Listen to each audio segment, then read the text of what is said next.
Ladies and gentlemen, we would like to observe a moment's silence for a stalwart of the United Workers' Party from this constituency.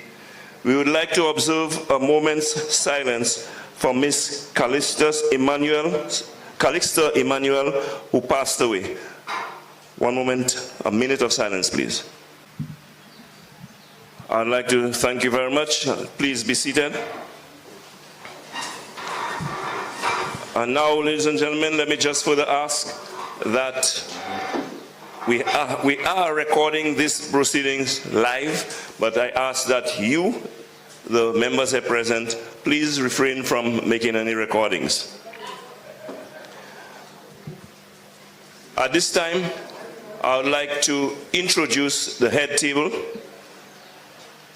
and I will begin to my far right with the chairman of the Anse La Raye Canneries constituency branch, Mr. Lancico.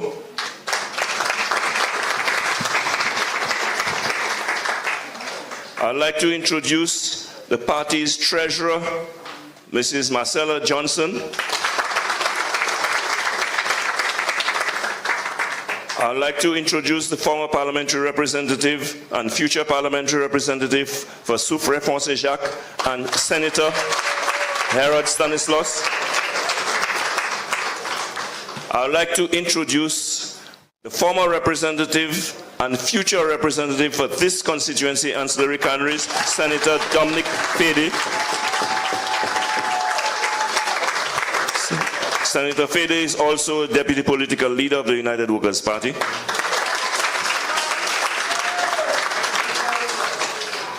I would like to introduce our party's chairman, Mr. Therol Prudent.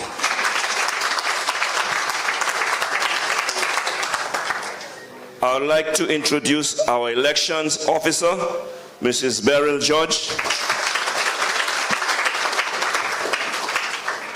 We also have, to my immediate right, our party's general secretary, Mrs.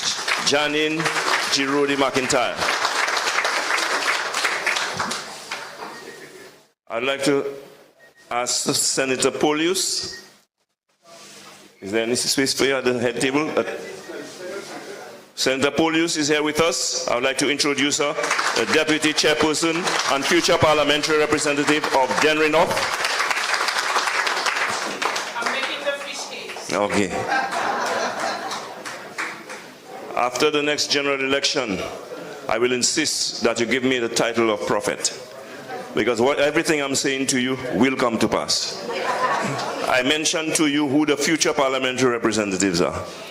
Now, ladies and gentlemen, you know, there's something about me from a child. When I'm served a plate of food, I eat all my food and I eat my meat last, because I like meat very much.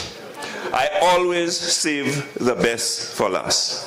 So, ladies and gentlemen, at the head table, I would like to introduce to you our political leader, the leader of the opposition, the future Prime Minister, Honorable Alan Michael Shaston.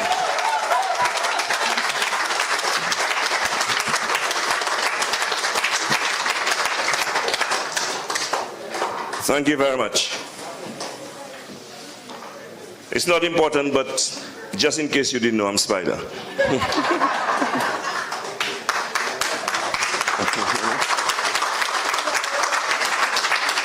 Now, ladies and gentlemen, this marks the third in our series of town hall meetings, and we have pledged that we are going to host a town hall meeting in every single constituency on this island, culminating in a massive national rally of the United Workers' Party at the Boulevard in Castries. And so, we have been to Babonneau, we have been to Denry North, we are now here in Anse La Raye Canneries, and since we are in the beautiful village of Anse La Raye, I would like to call upon the chairman of the constituency branch of Anse La Raye Canneries to give you an Anse La Raye welcome.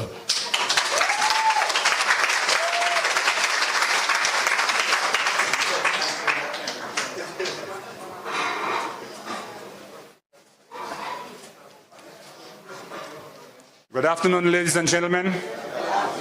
Now, Spider said I'll give you an ancillary welcome, but there have always been a rivalry between Ancillary and Canaries, so I think I'll give you an ancillary Canaries welcome.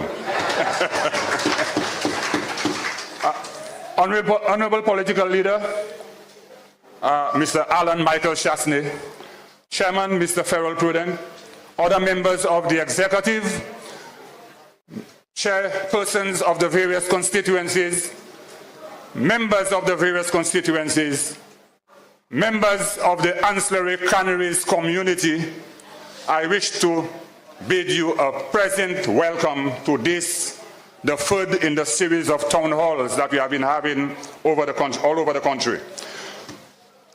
On behalf of the Ancillary Canaries constituency branch, I would like to wish you a warm welcome for everyone who have joined us here in this town hall meeting. This is the third in the series of meetings that will take us all across the length and breadth of St. Lucia, sharing our concerns, policies, and visions of the UWP with you. For those of you who have joined us from the other constituencies, I want to assure you of the usual Ancillary Canaries hospitality, something that we are renowned for. As usual, this town hall meeting will expose the policy flaws of the ruling SLP and debunk the lies that are spewed out on a daily basis by this SLP administration. We will not be just criticizing, but will also present practical solutions and alternatives to the incoherent and senseless policies of this current government. It is our desire that this town hall meeting live up to our usual high standard, and at the end of it all, we'll become more enlightened and be ready to play our role in stopping the downward spiral that our country currently finds itself in under this clueless government. Again, we welcome you all, both here in Ancillary, as well as those of you who are joining us via the live streaming. We are extremely happy to have you with us. Welcome to everybody.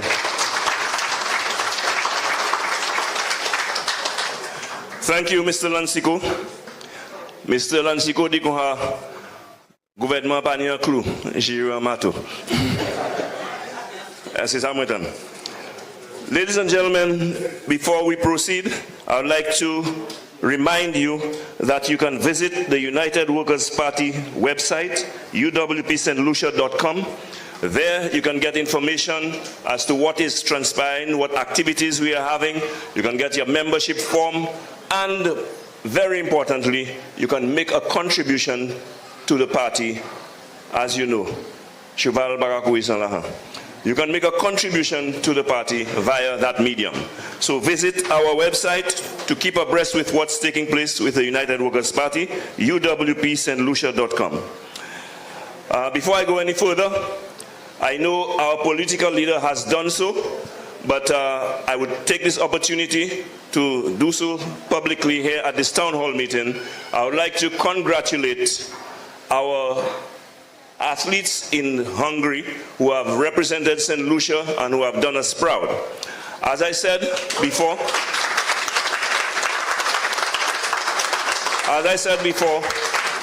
in the past, now I hope nobody says in my days, in the past, we used to participate, nous étions just là comme témoins, but now we are competing. And I want to congratulate Michael Joseph, by the way, he's from Grosile, who made the semi-finals in the 400 meters. And of course, our very own, our latest hero, Julian Alfred, who has distinguished herself, making the finals in both the 100 meters and the 200 meters, placing 5th and 4th respectively, barely missing out on the medals. Next time, we will be on the podium. We would like to congratulate them, and we would like to express the pride that we share because of their performance and the representation they have given to St. Lucia. I wish we had a government that would do similar. Ladies and gentlemen, I would like to call on someone to address you now. I know that you know the United Workers' Party is all-embracing. We cater for the elderly, we cater for the middle-aged, we cater for the youth.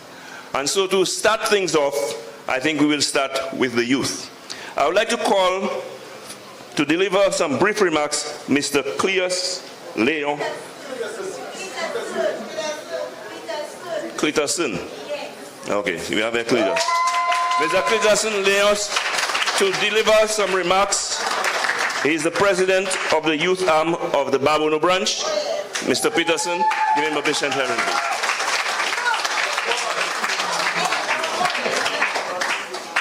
Good afternoon, everybody. So I will never get tired on speaking on behalf of the youth of St. Lucia because the government isn't really doing anything for us. I can speak for my constituency in particular. Sports is a huge thing in Babono, which has really diminished. We're not hearing anything about sports. Our so-called representative, I think she focuses more on her hair than the youth of St. Lucia because she always has a different wig. So I'm just asking the government of St. Lucia to please, the youths are crying. Inflation is killing the average human being in St. Lucia. There's nothing going on for the youth. And I'm also asking everyone here, do not depend on your youth arms in the different constituencies to mobilize youth. Every one of you all has youth people, have youths in your household. It starts from you guys, it doesn't start with us. Because like I've said before, those at the head table are not there forever. It may be me, it may be people in your household up here as well. So I urge you guys to support the United Workers' Party because you know in the next 3 years, we're taking it all. Thank you.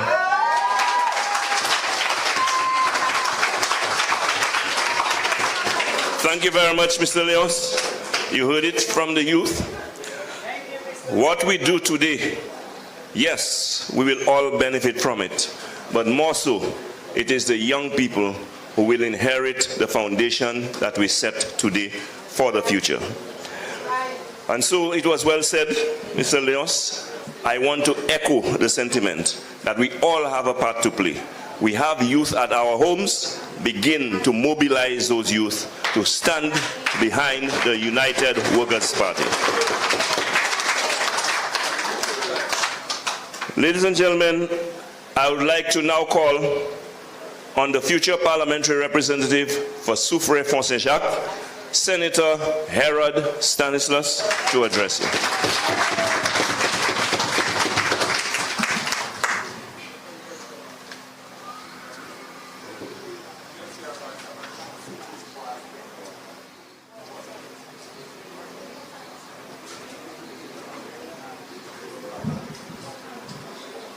Thank you very much, Mr. Master of Ceremonies.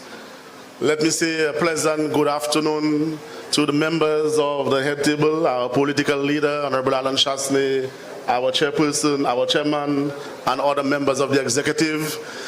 Special good afternoon to you, the members and supporters of United Workers' Party present in this hall here this afternoon, to our many viewers and well-wishers, supporters, and members who were unable to make it here today, but are at home viewing this live telecast of our third town hall meeting in Anse La Raye.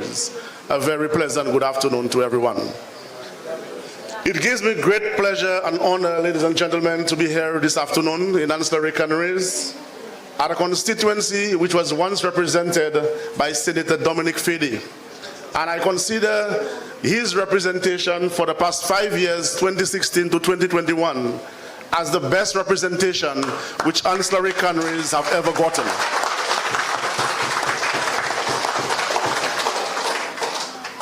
Dominic Fede worked extremely hard for the transformation, for the development, for the progress of this constituency. And the marks which he has left in the constituency is visible, from Canneries to Tetshime, to Vanna, to right here in Anse La Raye, all over this constituency, you can see the works of Dominic Fede and that of the United Workers' Party.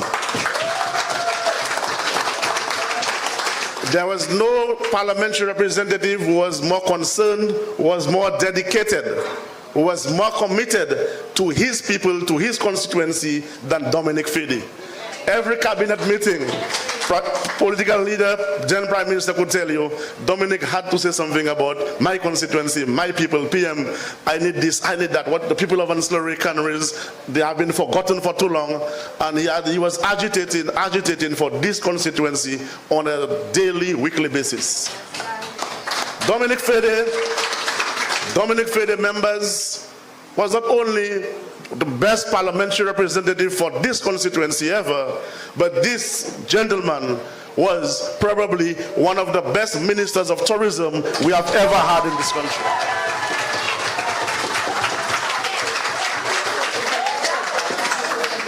And numbers don't lie, the numbers are there. The accolades are there. From being chairman of CTO to being voted the Minister of Tourism for the Caribbean in 2018.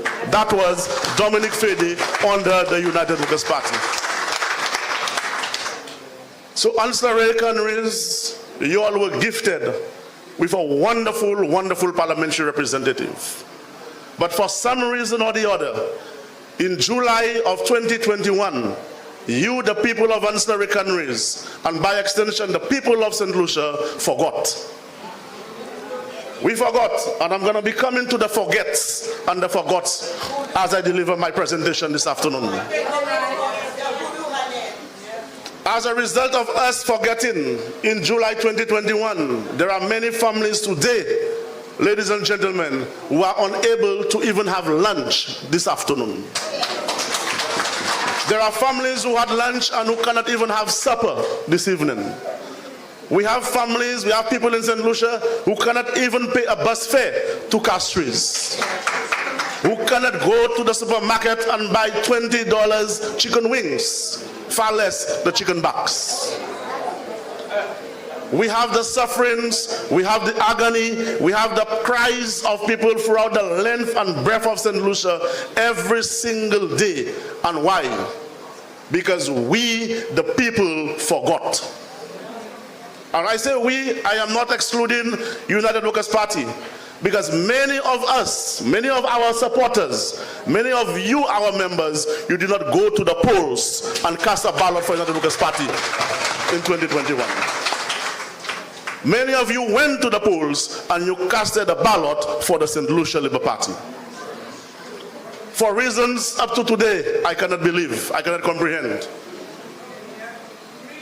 But you allowed yourselves to be misled by lies, by propaganda, by malice, by half-truths, and today the people of St. Lucia, the people of Anse La Raye canneries are paying for it. My people of Anse La Raye canneries, our Flambeau family, the red flags of the St. Lucia Labour Party were there all the time. But we ignored the red flags and we forgot. And in July 2021, we made a colossal mistake. And we voted in the most incompetent, the most clueless, visionless, the most disastrous man as Prime Minister of this country. And we, the people of St. Lucia, are paying the price today. And I am going to point out some of the red flags which we ignored, because I believe it is important that I do so. Because in this country, in this party, we tend to have a short memory. We forget very fast. And we only react on the present. But the past is going to determine your future. And hence the reason why this afternoon I chose to remind you, our Flambeau family, you, the people of St. Lucia, whether you are red, yellow, independent, of the past, the red flags that we forgot, and we made such a disastrous mistake in 2021. You remember? Remember, ladies and gentlemen, between 2011 and 2016, unemployment in St. Lucia was over 24% under a Labour Party. Amongst the youth, it was over 41%. We forgot that in 2021 when we went to the polls. When United Workers' Party came in 2016 to 2021, unemployment has gone down by 16.5% by 2019 on the United Workers' Party. We forgot that. Youth unemployment by 2019 had gone down to about 31% from over 41%. We forgot that. 3 years of negative growth under the St. Lucia Labour Party between 2011 and 2016. We forgot that. VAT of 15% in 2013, the same VAT which the then Prime Minister at the time, Dr. Kenny Anthony, said was an oppressive tax on the people. We forgot that and we voted Labour in 2021. When Kenny Anthony said in 2015, I stand corrected, I think it was 2015 or early 2016, he said something happened that had never happened before. We went on the RGSM, the regional security markets, to borrow, and we couldn't borrow. We forgot that. We forgot, and in 2021 we made a mistake. When when Kenny Anthony made promises of jobs between 2011 and 2016 and better days, did we get the jobs and the better days? We forgot that. When Kenny Anthony promised $100 million immediately in the economy if he wins the elections in 2011, did we get $100 million immediately? But no, but we forgot that. When Philip J. Pierre said, he did not only say it to a local journalist in St. Lucia, he said it in the UK, that he never understood the impact of tourism on the economy of St. Lucia. We still forgot that red flag. A man who was Minister of Tourism, he was Minister of Infrastructure, he was Minister of Commerce, 15 years as a cabinet minister and 15 years as Deputy Prime Minister.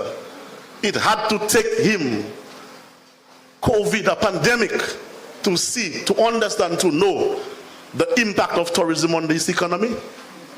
When every child from kindergarten to primary to secondary, if you ask them what is the main source of revenue for this country, the first thing they tell you, tourism. Every little child tells you it's tourism. But a man in 2021 tells you he never understood the impact of tourism. Who was the Minister of Tourism at one time? We ignored and we forgot that red flag, and we made a colossal mistake and voted them in 2021.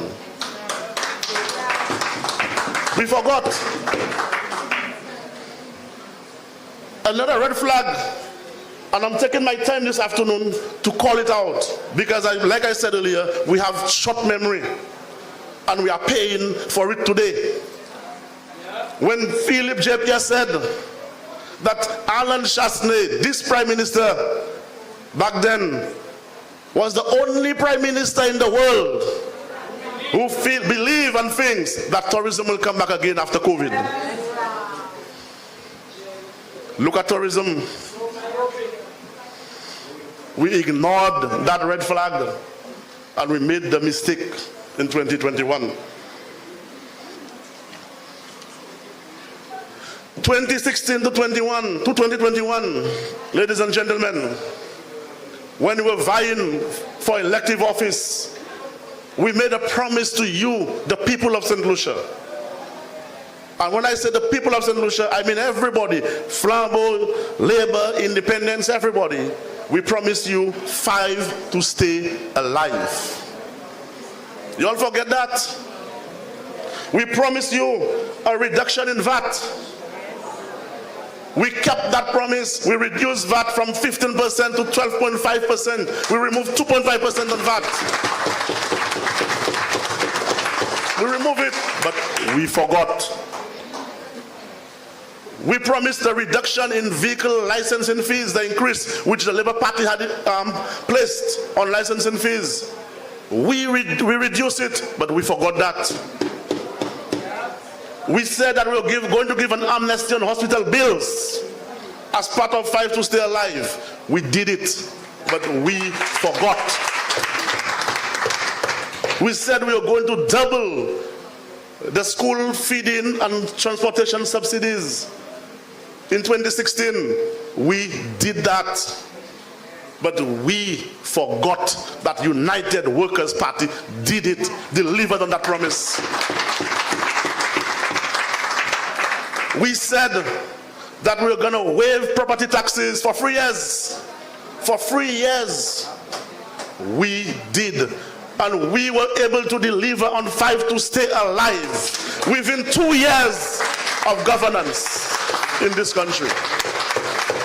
But we, the people, we Flabos, we forgot all of that. And we were duped by a man who promised us if he wins government, if he becomes prime minister, each and every one of us would get $1,500. Over 2 years in government, where is the $1,500?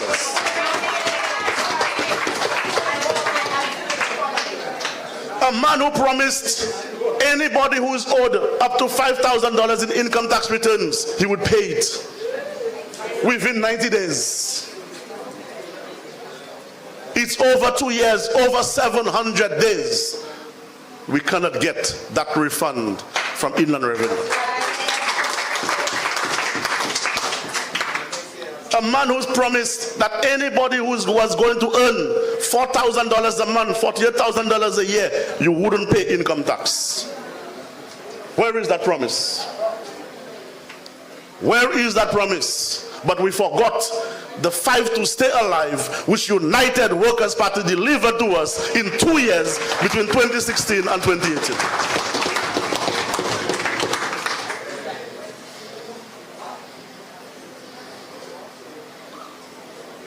We came into government in 2016. We told you what we inherited. Even before coming into government, we told you what the state of the economy was going to be like, and what plans, what vision we had to transform this country, this economy, into economic growth, to create opportunities for everyone. And by 2019, I remember, if you all could remember, the then political leader, Alan Shastley, said it would take us 3 years to see changes, to see the difference, to see the impact of our policies. We came in 2016. By 2019, this country was already taking off.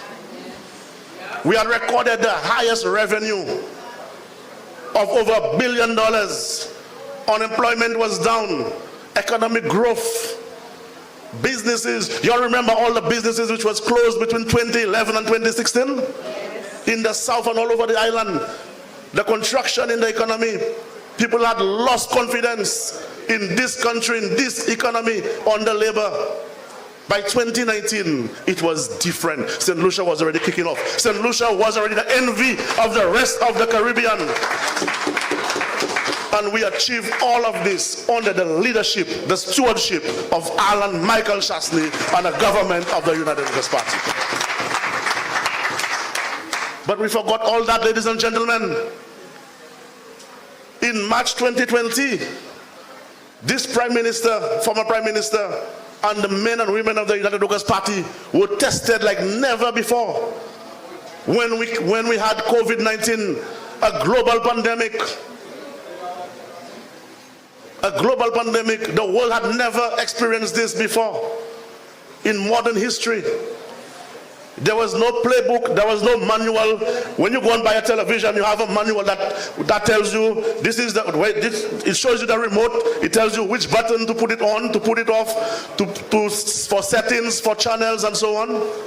There was no manual as to how to deal with COVID. But this Prime Minister back then, this government of the United Workers' Party managed. And we realized what had happened. The country had to be shut down. The entire hotel sector had to be shut down. $1 billion was wiped out of the GDP. The economy contracted by 24%. Almost 14,000 people were sent home from the tourism sector. We gave the income support through government for persons who were not paying NIC. We had NIC to give payments to persons who were contributing. We got the banks to give the moratorium for 6 months. We increased the number of persons on the public assistance program by 1,000 persons. We gave additional monies to persons with disabilities, with HIV, and so on. We gave 11,000 people support with the electricity bills. We gave thousands and thousands of food baskets all around to help with the impact of COVID-19 in 2020. But we didn't stop there because we understood the impact, the devastating impact of COVID.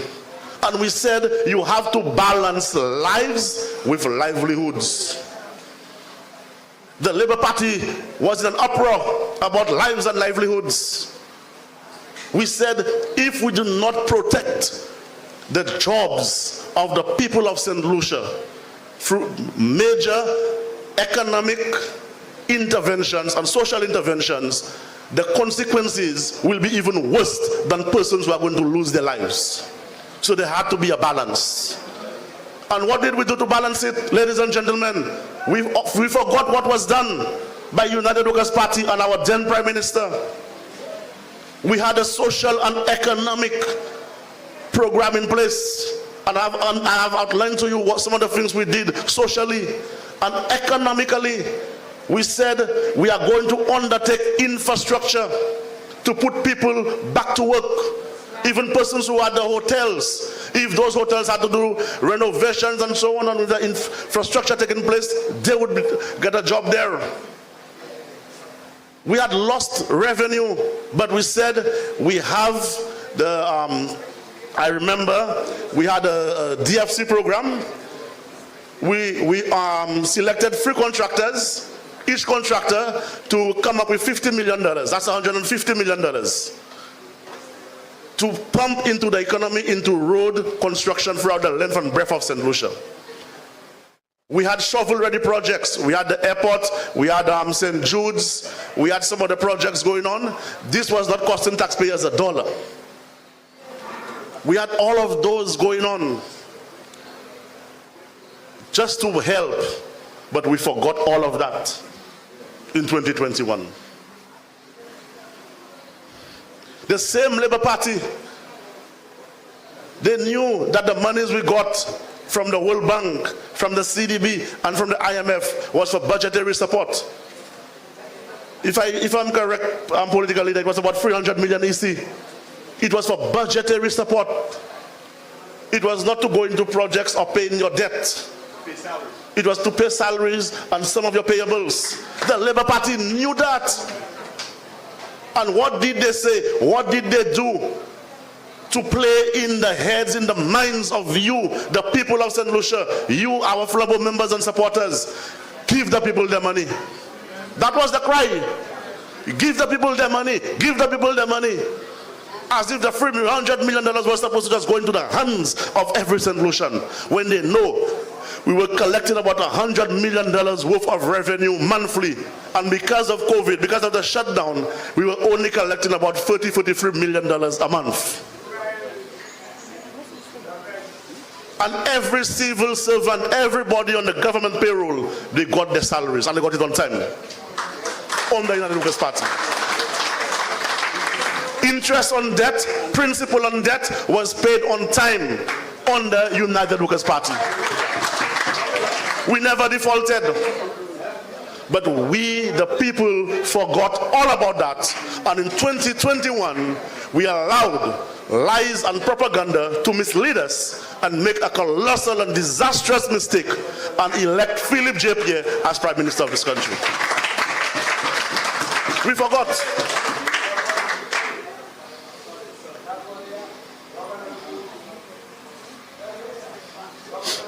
And you could have seen it in my former constituency of Soufrière, ladies and gentlemen.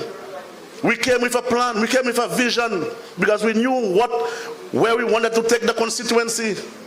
We knew Soufrière, like Anse La Raye Canneries, was neglected for decades by the Labour Party, and everything had crumbled down.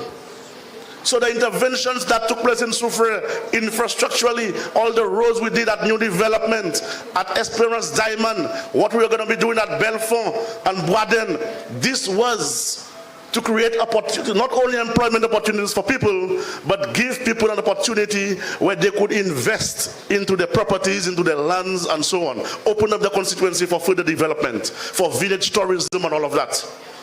The works which we were doing at the Soufrière Mini Stadium, the stadium, they said, which is cancerous, but these days, everything is at the Soufrière Mini Stadium.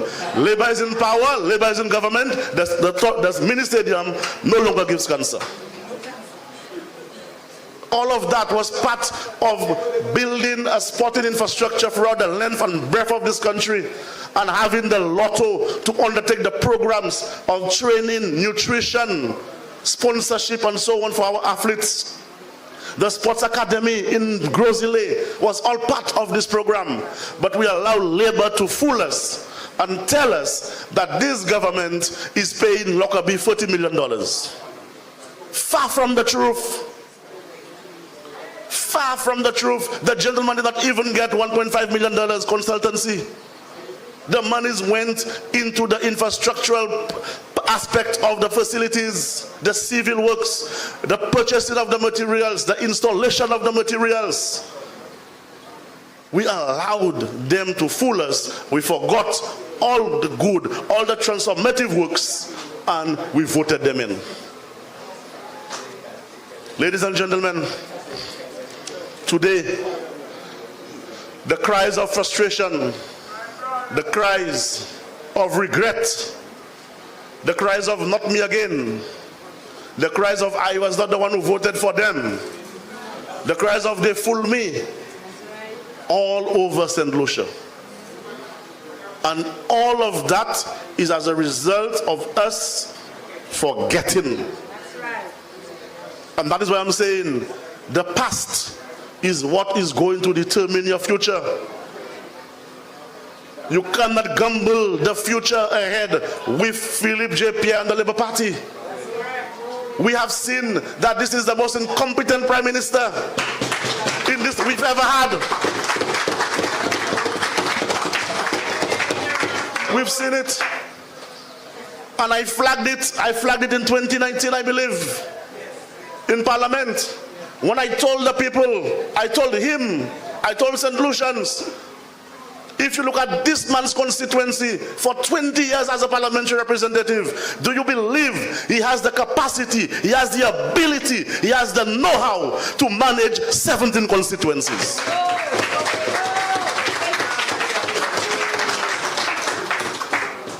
Spider, you said they'll call you a prophet. I think I was a prophet long before you. It is showing, it is clear. He cannot manage, and we the people are suffering. Look at the policies of this government as a result of the colossal mistake we made. St. Lucians pay the highest in fuel prices amongst Caribbean nationals. St. Lucians pay the highest in cooking gas prices amongst the rest of the Caribbean. Why? United Workers' Party, in the worst of economic times, During the recession, the financial recession of 2008, fuel was $140 US a barrel. We never paid $17 a gallon of fuel at the pumps. Never. $14.95 it was. Throughout the COVID crisis, we never paid $17 per gallon of gas or that kind of price of cooking gas in St. Lucia. Never. And you have to remember, ladies and gentlemen, that this government, this present Labour government, recorded the highest amount of revenue ever. Last year, $1.3 billion in revenue. And yet still, they increased bus fares on you, the people of St. Lucia. Yet still, they raised the price of bread. Abay qu'on paie tout le monde tous les jours qu'à manger pain, thé, déjeuner, dîner. Tout petit malheureux, soit pas ça gagne un live chicken back, c'est pain et puis dîner kako et puis pain et puis braden, cannelle, abagay yo kay dîner. You are raising the price of bread when you have made the most revenue in the history of this economy. And these are the people who pretend to care. But they have put you, the people, worst off. And you are worse off today because you forgot the red flags of the St. Lucia Labour Party. You forgot all the good works of the United Workers' Party, and you made a mistake in July of 2021, and you elect a bunch of jokers to take care of the affairs of this country. And all of us, our children, our grandchildren, our neighbors, our friends, our families, they are all paying the price. As if all of that was not enough, they have put an additional 2.5% tax on the backs of you, the people, pretending that it is a levy for health and security. It is a lie. They are misleading you. This 2.5% was never intended to be a levy. It was supposed to be the increase of VAT back to 15%. That's what it was supposed to be. And that is why they have so many issues, so many problems in implementing it. Even the technocrats at the Ministry of Finance, Inland Revenue are confused. The Prime Minister says something today, the technocrats will say something tomorrow. Confusion. And we, the people, are paying the price for it. When you have inflation at 6.4%, ladies and gentlemen, the highest it has ever been. Which government, which Prime Minister, which Minister of Finance in his or her right head would put additional taxes on the backs of the people? You have a Prime Minister government which is just sucking every penny, every dollar from the pockets of you, the people of St. Lucia. And the government is not making any sacrifices, because we can see the traveling vote have almost doubled. Consultancy have gone up by $40 million for the boys and the girls. We see that secret deals with our ports have been made at dates, dinner dates all over the place. Up to now, we do not know what's in the agreement. Nobody cares about the patrimony of St. Lucia anymore. All groups are quiet. St. Lucia has no patrimony anymore because the Labour Party is in power. But you, the Flambeau people, you, the people of St. Lucia, you can change that in the next 3 years. The mistake which you all made in June of 2021, you can undo that mistake. You can right that wrong in 3 years' time, or even less. You can write it. This is the time to start to mobilize your base. Start to register your new voters. start to influence, start to spread the word of United Workers' Party's policies and programs around, so that when the time comes, we can do the right thing. We can save this country. They have asked you to protect the victory. That is what they've asked you. With all the disastrous policies, they're still asking you to protect the victory. But today, Flambeau family, today, St. Lucia, for those of you who are watching, both home and abroad, I am invoking the words of JFK when he said to the American people, ask not what your country can do for you, but what you can do for your country. And what you can do for your country, St. Lucia, what you can do for your country, Flambeau family, is to ensure that that mistake of forgetting the past, which you made in 2021, you do not repeat that mistake. When the time comes, when you go to the polls, you re-elect Dominic Fede as your parliamentary representative for Anse La Raye. Alan Chastanet as Prime Minister of this country.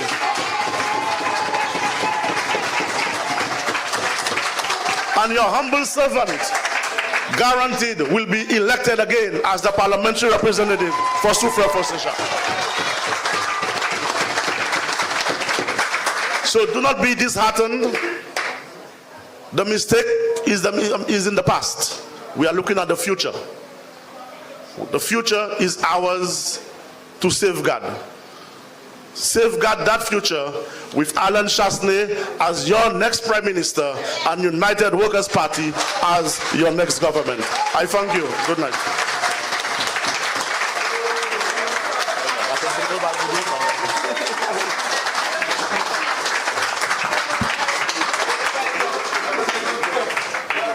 Senator Herod Stanislas, the next parliamentary representative for Soufrière Foncéchak. Isn't the future of the United Workers' Party and this country in good hands? When we have people like Herod Stanislas, Dominic Fede, Dr. Polius, or Ferrer say Dr. Chalma, so therapy I got by on a different level. When we have people of caliber, such as those gentlemen and ladies of the United Workers' Party, I have no fear. That wrong can be made right. That mistake can be corrected. And we still have a bright future ahead of us. Les bagarres de UWP gouvernement, you were jaune, you point pour now they are in the seat, they cannot manage. Mais même nous, we took for granted what we saw being done by the United Workers' Party. Labour Party came, like Herod told you, with all their red flags. Ladies and gentlemen, a red flag is a warning. Red signifies danger. And you see the danger in which we have put our country. You see the danger that we have put for ourselves and our future. We have to get rid of that danger. We have to observe the red flags, and we have to get, not because UWP make it look easy, for you all to think it easy. Chaclé, or Café Memle, 5 years, UWP put St. Lucia back on a good footing, progress and development. I just détruit pour que nous faire à chaque Herod has told us. Herod, prophet, do not make that mistake again. Lest you forget, as of now, let us begin the march for the change, begin to mobilize. We are called to action to save our country. Herod said that Kennedy said to his people, ask not what your country can do for you, but what you can do for your country. Here's what you can do for your country. Stand up, take a stand, and get into action to make sure that you remove the St. Lucia Labour Party. Ladies and gentlemen, I want to take this opportunity to acknowledge the people who have joined us on live stream I want to acknowledge those of you around St. Lucia listening to us this moment, and especially the people in the diaspora. I want to acknowledge the fact that you are showing interest in the development of your country, and that we know that you are behind the United Workers' Party, because you know progress when you see it. And let us take this moment to compliment them for the work that they are doing so far on behalf of the United Workers' Party in the diaspora. We have a chapter in the UK, we have a chapter in Toronto, we have a chapter in Texas, and we have a chapter in New York doing great work for us in the diaspora. And by the way, I'll have to call on the next speaker very soon, because I know he's on his way to New York, where we will be holding a massive barbecue, raising funds for the benefit of the United Workers' Party. Before I proceed, I want to acknowledge the presence of a few people here in our midst, people who have served and continue to serve the United Workers' Party. That is one of the things we don't do enough, acknowledge the contributions of the contributors. I want to acknowledge the chairman of the Miku South constituency, a gentleman that I see everywhere I go to, every UWP activity. I want to acknowledge Mr. Philip Jean-Baptiste.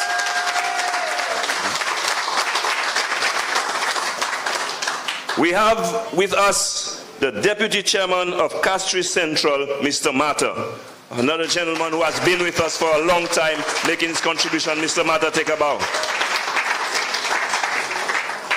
The chairman, to me, I knew him in a different capacity. I used to know him on stage, now I know him on platform. The chairman of the Soufrière Font Saint-Jacques constituency branch, Mr. Anse Jean-Baptiste. Sir, please stand and take a bow wherever you are. He's probably somewhere outside, but he's here. He's here with us. I would like to acknowledge the chairman of the Babonneau constituency branch, Mr. Dan Stevens.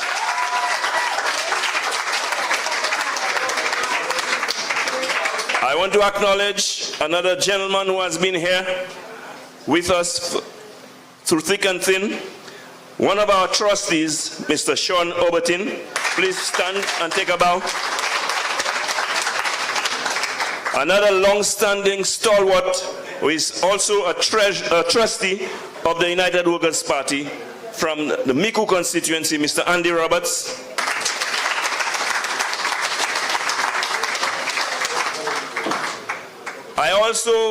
I saw him somewhere around, and I want to acknowledge his presence here. Former ambassador to Cuba during the reign of the United Workers' Party, Dr. Jovita St. Mark. Please take a bow. And of course, a more vintage, more recent service. And she is also a chairperson of a constituency branch, but I want to acknowledge her for her contribution as our Consul General in Miami in our last term, Mrs. Tasser Jean.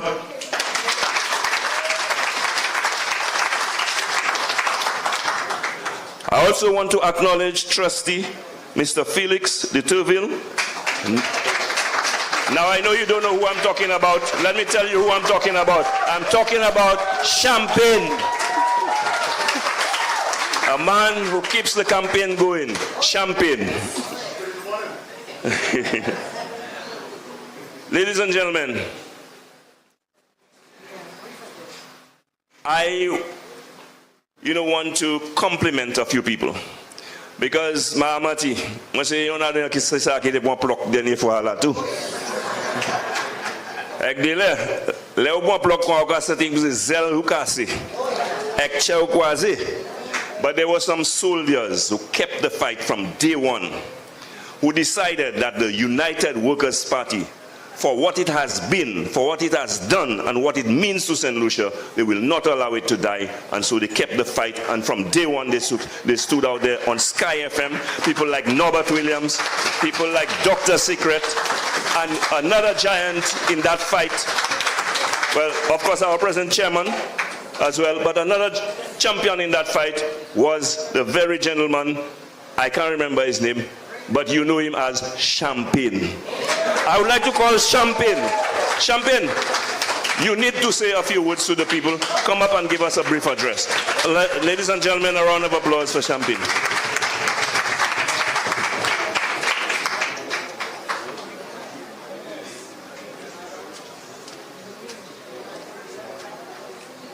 Mamai Flabo. Good afternoon, Mamai St.Lucia. Boy, I drove through, just came off the airport from work, and I took the back road through Sarot to get here. And I've never seen such a road in a more deplorable manner in the history of roads. No, this is insane. It is as if that the representative has gone into hiding. We need our brother Guy Joseph back. Yes, our brother Guy Joseph, we need him back.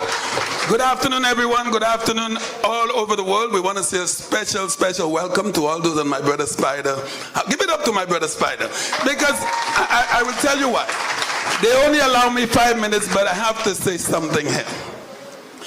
When an individual gives out his all to an organization, an association, a political party, and based on where he was, our brother Spider was a minister of government. We lost the elections, and he said after the death of our brother Norbert, God bless his soul, he said, I am taking the charge and being the PRO of this party, and he has done a great job. A great job. My brother is very courageous. This is the kind of people, not that the other people that work behind the scene, they're not counted. My brother is not afraid of anyone from the Labour Party. And this is what I love about my brother.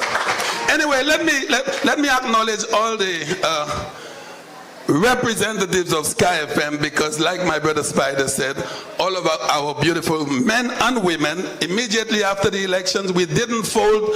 The morning after, we went back to Sky FM and consoled thousands of our people that were in tears. So my brother ring the bell. Give it up for my brother ring the bell. My brother Dr. Secret. My brother Coach. My brother Herod. My brother Norbert Williams. We will never forget our brother Norbert Williams. Never. And if our brother Norbert Williams was alive today, my God, with the nonsense that is going on with these guys would have been out of office already. So my brother Norbert, wherever you are, I know you're shining down on us. Continue to say, keeping it real up there in heavens. Let me spend 2 minutes on some news I saw on Wednesday, I think, or Thursday. It had to do with some lands that Richard Frederick again is misleading, deceiving the people of St. Lucia into having them to believe that he's going to provide condos again. 2 years ago, we saw Richard Frederick saying to our people, oh, the gas attendants will be able to afford a condo in cul-de-sac, and we are good. They're not even going to be paying for the lands. I never knew any land was hanging in the air. If you have a condo, you have a condo. There's no land around it. So they fooled our young people. This time, 6.5 acres of property, and let me tell you what Champagne believe about that land. There will be a condo being built. Yes, there will. It may be one. You know why there will be a condo? Because there's other lands around that area where it's going to be built. This individual has a phobia. He has a passion. He has a weakness for land. I'm going to deal with that on Skype. I'm not going to deal with it today. But that condo will be built. St. Lucia, stop allowing these people to deceive you, to fool you with these empty promises. We heard next year they will start up a condo, and the people on the news cast I saw that on, they're giving you all of those beautiful condominiums. I mean, to fool the people again. We need to start thinking differently, St. Lucia. This is not about Flambeau. This is about St. Lucia. There will be no condominiums in any time soon. The land, and Mr. Spider knew about that land. I remember that 6.5 acres of land. He will go into detail one of these into that land. But I only have a few minutes, but I'm going to deal with that. Stay tuned to Sky FM. Continue to support your radio station. This is the voice of the United United Workers' Party. And everyone is invited to join me at any time. At any time. I would love to go on and on, but I know the program. They just sit me in for 2 minutes. Mama Iflabo, St. Lucia, stay focused. Stay focused. Your country has gone down the drain. We need, and before I leave, 1 minute. There's one more shot with Alan Shasney. One more. One more chance for St. Lucia. He didn't tell me that. He didn't ask me to say it. You see this man over there? This time, if we do not elect him as Prime Minister again, that's it. No more Alan Shasney. That is it. He didn't say that to me. His father didn't say that to me. I was driving down to Jeb and I said, St. Lucia, you better be careful. Re-elect this man back as the Prime Minister of this country. Because if we don't, no more Alan Chasney. That's it for St. Lucia. Good night, St. Lucia. Good night, the world. At another time, I will speak to you. Thank you very much, Champagne. And you can tune in to Champagne on Sky FM for Champagne in the morning. He's bubbly, isn't he? Ladies and gentlemen, we want more Alan Chasney, no more Philip JPM. Ladies and gentlemen, I want to remind you of a few things that Herod didn't mention. Or did he just gloss over it? Very important. Very important. The world did not expect COVID-19. It was a pandemic like we had never seen before. But the government of St. Lucia, under the leadership of Alan Chasney, handled that pandemic remarkably, to the extent that we were world leaders in terms of how we handled it and the successes that we had. I want to remind you, the first person I heard use that phrase, managing lives and livelihood, was Alan Chasney. And did we manage lives and livelihood? Dominic can tell you about it. He was the chairman of the whole proceedings during that time. We kept the number of deaths to a minimum. And we reopened the economy as soon as possible. People forgot that. According to Herod, you forgot that and you went and voted for a party who had already indicated to you what you should expect. They held protests, they held demonstrations during COVID, an action that lends itself to the spread of the pandemic. When they came into office, let me just make you understand what I'm saying. We managed COVID from March 2020 to July 2021. There were about 80-something deaths. Immediately upon bringing in the St. Lucia Labour Party, within a few months, we had over 400 deaths in this country. If that is not enough for you to see the difference between a United Workers' Party and a St. Lucia Labour Party, I don't know what will. We removed 2.5% on the VAT that they had imposed upon you. They have returned and put a 2.5 levy back on you. Ladies and gentlemen, let us take this seriously. I mean, I grew up on dry bread. I love my bread. I would buy my bread on my way to my farm, and while I'm driving, I'm eating my bread. A couple of them would cost me 50 cents.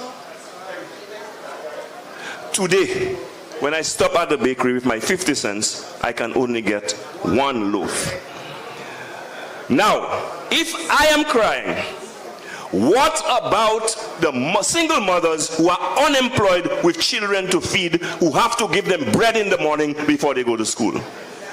This is an unconscionable government. This is a government that has no heart for you. And that's why I love the phrase, instead of them putting you first, they have put you worse in any and every way possible. And I don't want to go through it, but one more thing I know that is relevant and pertinent now, and I know a lot of you are feeling it. School is reopening very soon. School books. school books. That is a period of hardship for especially single mothers. The United Workers' Party came with a policy in education where we were going to provide e-books to every student. Now it's just like the laptop. It can do everything the laptop does. But that's not what I am interested in. As a father who had children going to school, I have an idea of how expensive textbooks are. You know what I was most impressed by? The United Workers' Party government made it possible so that the textbooks could be downloaded on that e-book, so that you, the parents, would not at this time have to worry about buying textbooks for your children. You give that up. For a government will give you an empty laptop. And I don't know what you're going to do with it if you don't have Wi-Fi at your home. But you know, the list goes on and on. Corruption. Now, people bandy about corruption, accusations of corruption. I was part of a team led by Alan Shastney. And I insist, from the time he became the leader of the United Workers' Party, he signaled his intention and his principles. He fired Richard. Richard. That was the beginning of the process to get rid of corruption. And there are one or two of us who went astray. And you know the results. Okay? Don't forget Jimmy Henry. Whatever it was, I'm not going to comment on. But it was felt that what the situation was not appropriate for a person in cabinet. He was dismissed. You remember my partner, Yubaldas? But you know, these are the things we have forgotten. Today, the same Richard Frederick is in a cabinet of the St. Lucia Labour Party after all what they have said about him. And he's there perpetuating more corruption than he has ever before. And you know what the Prime Minister says? Nobody in his cabinet has been fingered for corruption. Ebe budwet yo ha by Richard for corruption. Come fingers the very St. Lucia Labour Party, they didn't finger him in front of him, but they fingered him from the back. They cannot face him to finger him, but they know he has been fingered. So let them dismiss Richard and show us they're serious about getting rid of corruption. Now, in exchange for those things, there are other speakers to come, and I know they have a lot to say. But let me just say to you, in a nutshell, in exchange for all of those things, I must admit, Labour has given you some things. They have given you escalating crime, fear and insecurity in your country. That is what they have given you. They have given you universal health care. But what is the universal health care? The Alan Shastney-led government promised you health insurance, and you would be, every St. Lucian, irrespective of your age, would be covered, would get health insurance up to $75,000. You gave that up. You gave that up for universal health care. Let me tell you what universal health care is. A pregnant mother will get a free ultrasound. In other words, you get a free photo. That is what they're giving you. And don't forget, they're smart. The level of birth rate has gone down in St. Lucia. So it's very few people they have to do that for anyway. Okay, at one time it was over 4,000. Now less than 2,000 babies are being born. And you know the other, to make it look like something, they added another group. 80 and over, you will get free medication. Now, let me tell you the trick in that. One, the hospital does not have medication. The health center does not have medication. So you still have to go to a private pharmacy to buy the medication. Number two, the average life expectancy. What I'm saying to you is that what we St. Lucians are expected to live for is 73 years. So in other words, I ain't counting on my free medication because you have to be extra lucky to live, first of all, to qualify for it. And when you qualify for it and you go to the health institution, they will tell you they do not have it. So you have to find somebody to go to a private pharmacy to buy it for you. That's the bluff that they have pulled on you. That is what we voted for when we exchanged the United Workers' Party for St. Lucia Labour Party. But anyway, see what Pogotan, what Pogokupwan.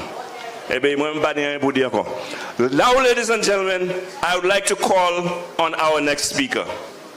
I would like to call on our dynamic chairman of the party to address you at this time. I would like to call on Mr. Thurl Prudent to say a few words to you.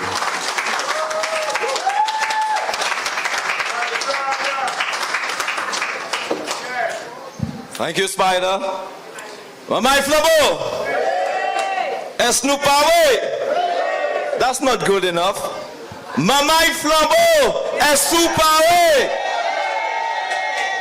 I'll tell you something, and you better believe me. En rouge, c'est malédiction. Les bas, c'est malédiction. So any moun qui cachaye tag leba ou cache pour malédiction asu. Est-ce que vous comprenez ça? You understand that? So if you're messing with the Labour Party, if you try to take the Labour Party's tag, the curse is on you. And so as St. Lucians, we must remember from 1951, Labour could not do anything for you. Uteka kaka, Adakaria, le Compton vini, iba ou toilet, epi glo, exafat aba gouvernement flabo. And then nous wange tout chimé qui te set lycée. We fixed every road, electrification, all of that happened under the United Workers' Party. And then Bonje realized that it eble nous ped. Because après la mort Compton, nous jouons un serpent qui a lit parti. So Bonje dit awa, hot ka sorti là. And he did that for good reason. To have made the way for the chosen one, which is Alan Shastney, the Prime Minister, the next Prime Minister of this country. That's what God did. Get rid of Stephenson King as Prime Minister so he could make the way for Alan Shastney. And we saw what happened with Alan Shastney. Since 1996, the Labour Party have been offering you universal health care. That's not new, you know. That language from the Labour Party isn't new. It is something that they've been saying for years. And 30 years, out of 30 years, the Labour Party have been the government of St. Lucia for 20 years, and you still cannot get universal health care. But I'm telling the Labour Party, and I'm putting them on notice tonight, your days are numbered. The United Workers' Party is on its way back to office and to the government of this country. Folks, I'll tell you something. Labour vini un pouvoir sans un plan. Labour bat pan ek yo antwe. Mengadi yo hodia, they call a modern hospital, a state-of-the-art hospital, a box. CEO smart, yo kaifini betla Alan Shastney kumasea. Because this all over the world, every health institution are all boxes. And if Labour is correct, and if they want to be on the right side of history in terms of healthcare, yo kumase build tout bread tout partout cette lisi, because this is the way forward. Don't take us back to a chicken coop. Don't take us back to a hospital which could not even be approved by DCA. And so today you want to take us back to the old days when we are thinking as a country we need to move forward. Folks, this is not good.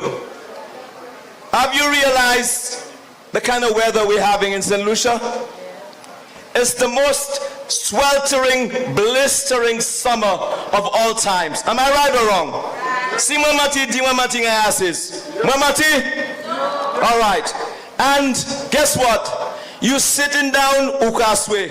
Udubut ukaswe. Ukadomi ukaswe. Ça c'est malédiction Labour Party. C'est ça qui est là. Okay? And folks, think of it this way. Think of it this way. Nous qu'a souffert en malédiction les-bas.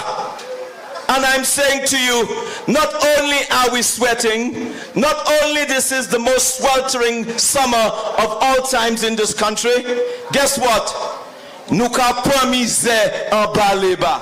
Allez health center, mi misère. Allez health masses, mi misère. Tout partout passé, c'est misère en pays. And this is going. It's a reality, my folks. It's a reality, my people. And this is why the time has come to take Alan Chasney back to where he belongs, which is the Prime Minister of this country. Take him back. I'm not saying that because I want to pander to Alan Chasney. I am saying that because this is the right thing to do as St. Lucians. Take a man that knows and can stand in stature.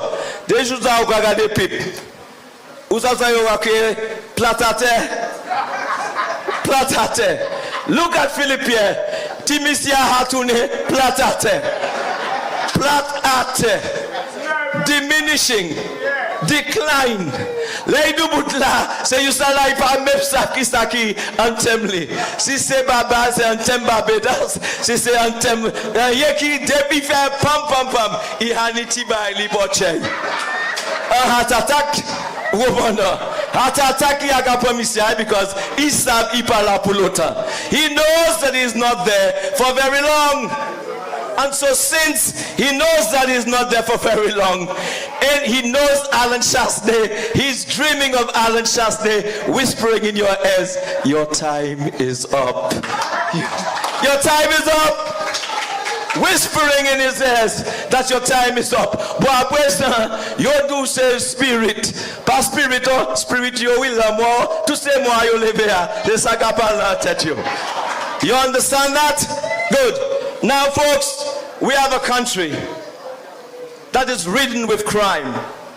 We have a country that every week you get up, you're ridden with crime. Somebody is dying. On the face of this earth and in this country, it looks as if young people are being taken off the planet. And am I lying or am I speaking the truth? Yes. But the reason why this is happening is because young people do not see a way out. And if you do not see a way out of all this misery, you will always turn to crime. You will always turn to the things that you know that are unlawful. But under the United Workers' Party, we will offer them real hope. Real hope. That will allow them to finally leave a life of crime to be able to get a good paying job to put bread on the table of their children. This is what we are going to do as United Workers' Party. Folks, tomorrow I'm out of here. I'm heading back to New York to join the New York Flabo Caucus. We are putting together one of the biggest barbecues of all time. And this is to benefit your party, the United Workers' Party. It is happening. It is happening. So they are working very hard, and I'm in communications with them. And I can say to you that at the end of the day, it is time to put UWP first. Your party. Put United Workers' Party first.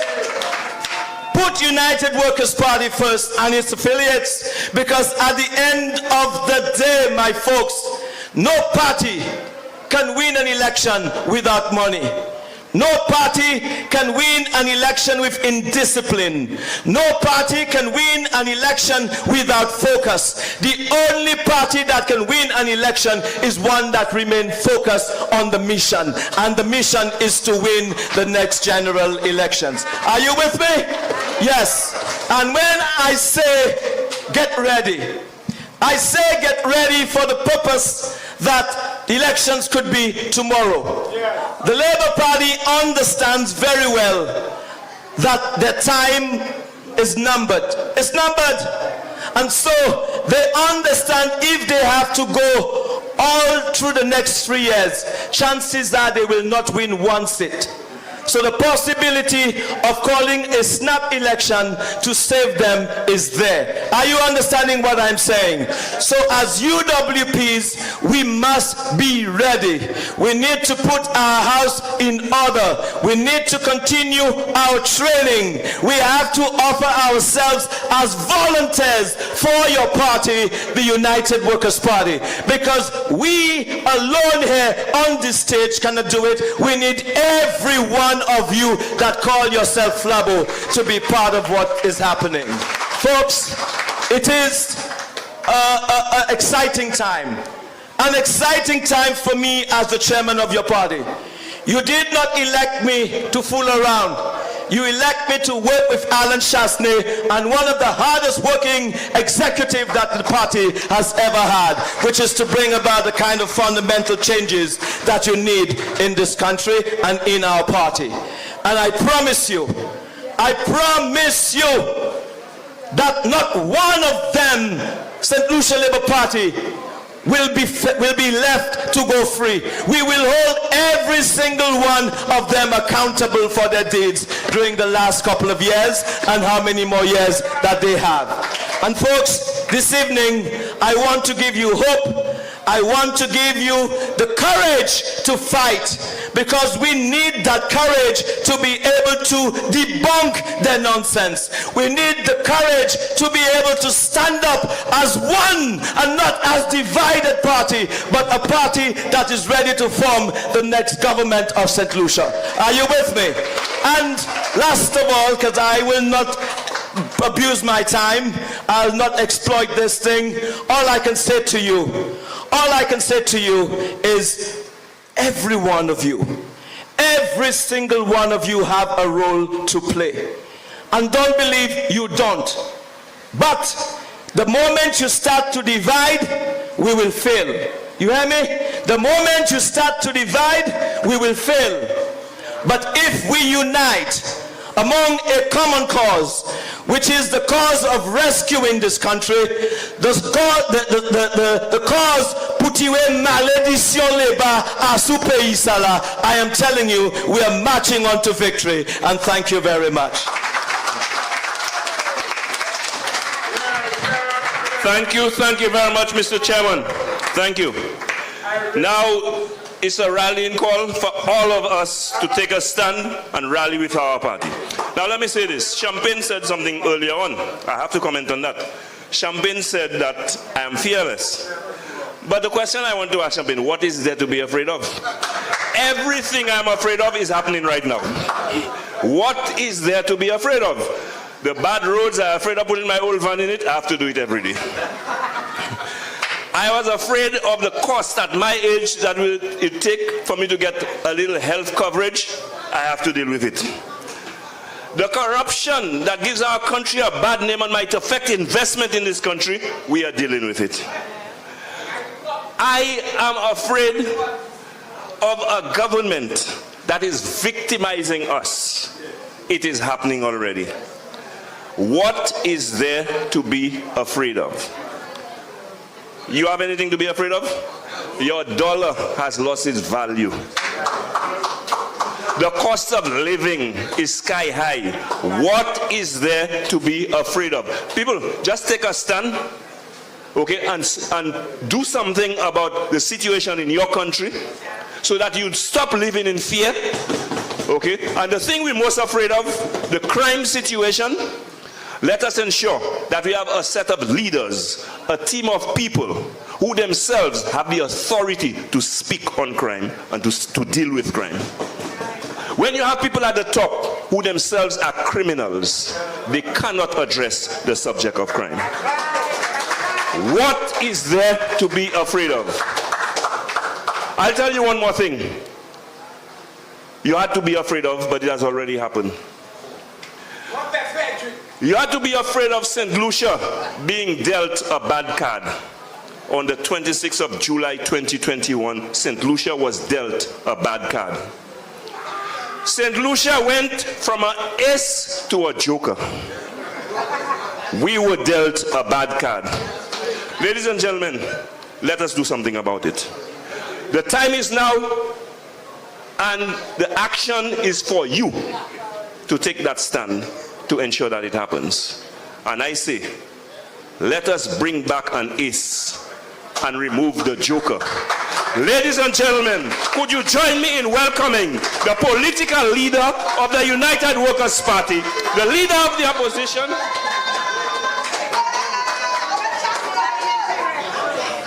People, forgive me, I cannot wait. I cannot wait. But you know what? In all my impatience and haste, I forgot I was in Anse La Raye Canneries. And the people of Anse La Raye Canneries will not have that from me. So, I made a prediction. And if you are not convinced of that prediction, I am now going to create a situation to convince you of that prediction. Ladies and gentlemen, before I give you the ace, I want to present to Anse La Raye Canneries their next parliamentary representative, their best parliamentary representative, a future parliamentary representative of Anse La Raye Canneries, our deputy political leader, Senator Dominic Perry.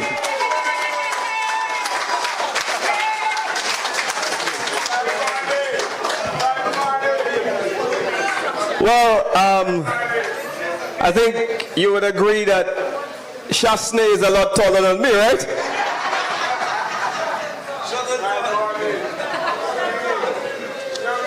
All right, thank you, Spider.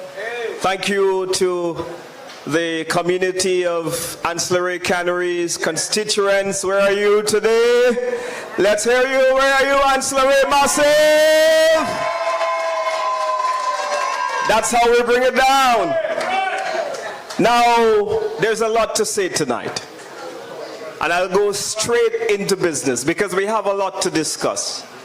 The future of our country is at risk. And I'll tell you why. The very first interview I saw from the Prime Minister, a reporter asked him, Mr. Prime Minister, what are you going to do about the COVID problem that we have in our country? The Prime Minister declared, we are waiting on the science. The country then continued with a crime problem. Said, Mr. Prime Minister, what are you going to do about the crime problem? The Prime Minister said, well, I am not a police. My father is the police officer. He said, Mr. Prime Minister, we have a cost of living problem in St. Lucia. Things are sky high. People are feeling the pinch. The Prime Minister said, well, let's eat more green figs. Watch what you eat and eat what you watch.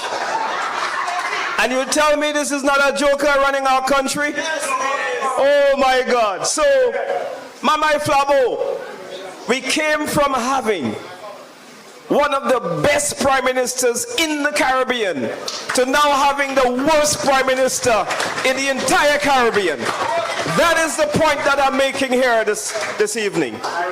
And so I was extremely proud. When I went to tourism meetings, I served as the chair of the CTO, and I moved around the Caribbean to deal with how we were going to recover from COVID. The OECS leaders appointed Alan Chasney as the head of the recovery of the economy and the tourism industry within the entire Eastern Caribbean. And now we have a man telling us that he has no answers to the problems that we face in our country. This is what we have regressed to.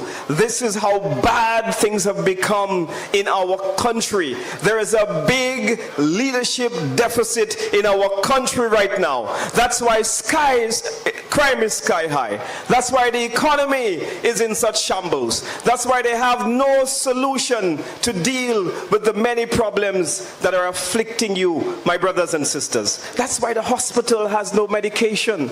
That's why you go to the blood bank and there's no bag to put the blood. That's why bus fares are up. That's why the prices of food in the supermarket are sky high. That's why the price of electricity has gone up 30%.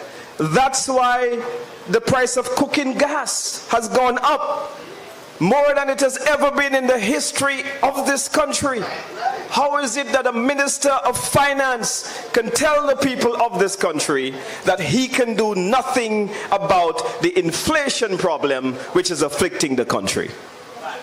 My simple solution and recommendation to you, Mr. Prime Minister, is that if you don't have many answers to the problems that we face, then you need to resign from office, and let's have a by-election, and let's have a man with a vision who can deal with our problems to help us get through these difficult times. And so Philip J. Pierre is very, very vengeful of the former MP from Soufrière. I remember we were in Parliament and Herod spoke for 45 minutes and he said to the then leader of the opposition that if you have done such a poor job at the management of your constituency, then how can we trust you? You go through Marcia and you see it is one of the most depressed, impoverished areas of St. Lucia. But Philip J. Pierre said that he was a 5-star general. It meant that he represented the constituency for 5 consecutive terms. You were the deputy prime minister. You were the minister of tourism. You were the minister of infrastructure. And yet your constituency is one of the worst constituencies that we see in St. Lucia today. And so Herod was right. Philip J. Pierre has told us a long time ago what kind of prime minister he will be. The sum total of his economic plan is that $5 can block a hole. Philip plays $5 politics. And he has no plan and came to government without any plan to deal with the social and economic challenges confronting you. Now I must come home to our beloved parliamentary representative, Mr. Gerard. Now if you notice, I have said nothing about Wayne Gerard in the last 2 years. Because I believe that we must be fair and we must give everybody a chance. He won the seat, fine. In fact, I saw him at the joint sitting and I congratulated him and I said, hope you do well by the people of Anse La Raye Canneries. But what has happened in the last 2 years is a total disgrace, and Wayne Gerard has shown us that he is the worst rep the constituency of Anse La Raye Canneries has ever had in its history.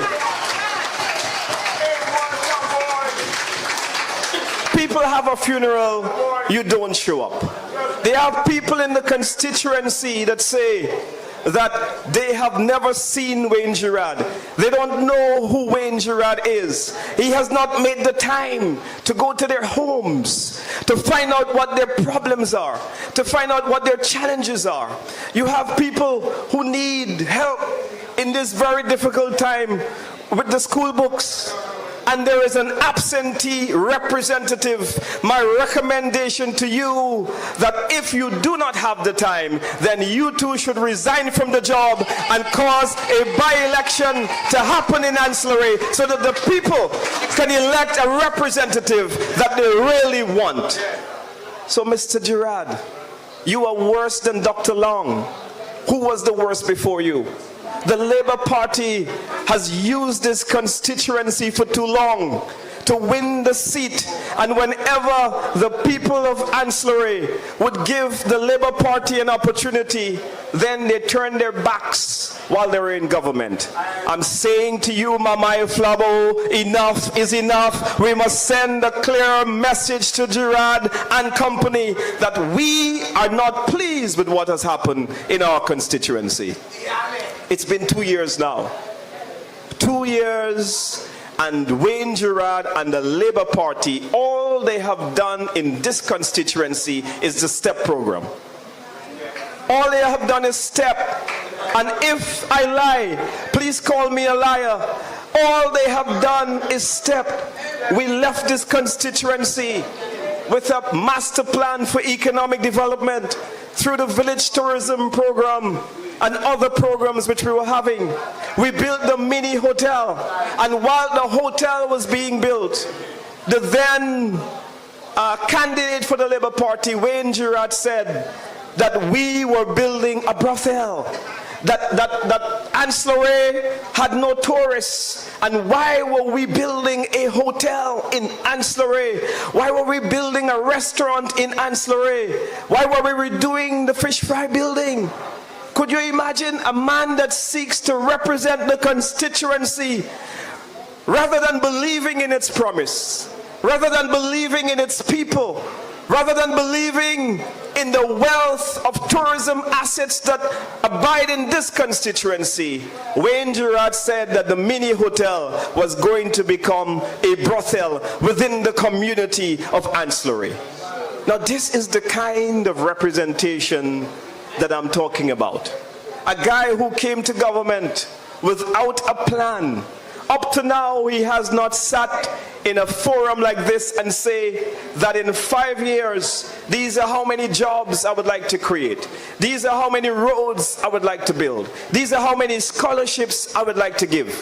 These are how many houses I would like to build. Up to now, he has not come and level with the people. But tonight I have come with news for Wayne Gerard and the St. Lucia Labour Party administration. I have come to tell them that the honeymoon is over and the fight begins from tonight. We will take the fight on. We will keep you honest. You have failed the people of the constituency. And so we have seen that coming from a place where our government had a plan for Anse La Raye, we came and we said, no longer can we just rely on the STEP program to develop Anse La Raye. We established the mini hotel, 99% built. And Wayne Gerard and Richard Frederick came in a town hall and said the reason why the hotel is not open is because there's no sewage system. Could you believe such madness? Do you believe that the DCA would actually go out there and approve an entire project without a sewage system? But I want to turn that around and say to the people of Anse La Raye that the absolute truth is that there are monies that were left, that were made available by the then Minister of Finance and Prime Minister Alan Chasney, who then believed in what we were trying to do. Every single cabinet he would say, Dominic, how is the waterfront project coming? That is the kind of Prime Minister that you had in Anse La Raye.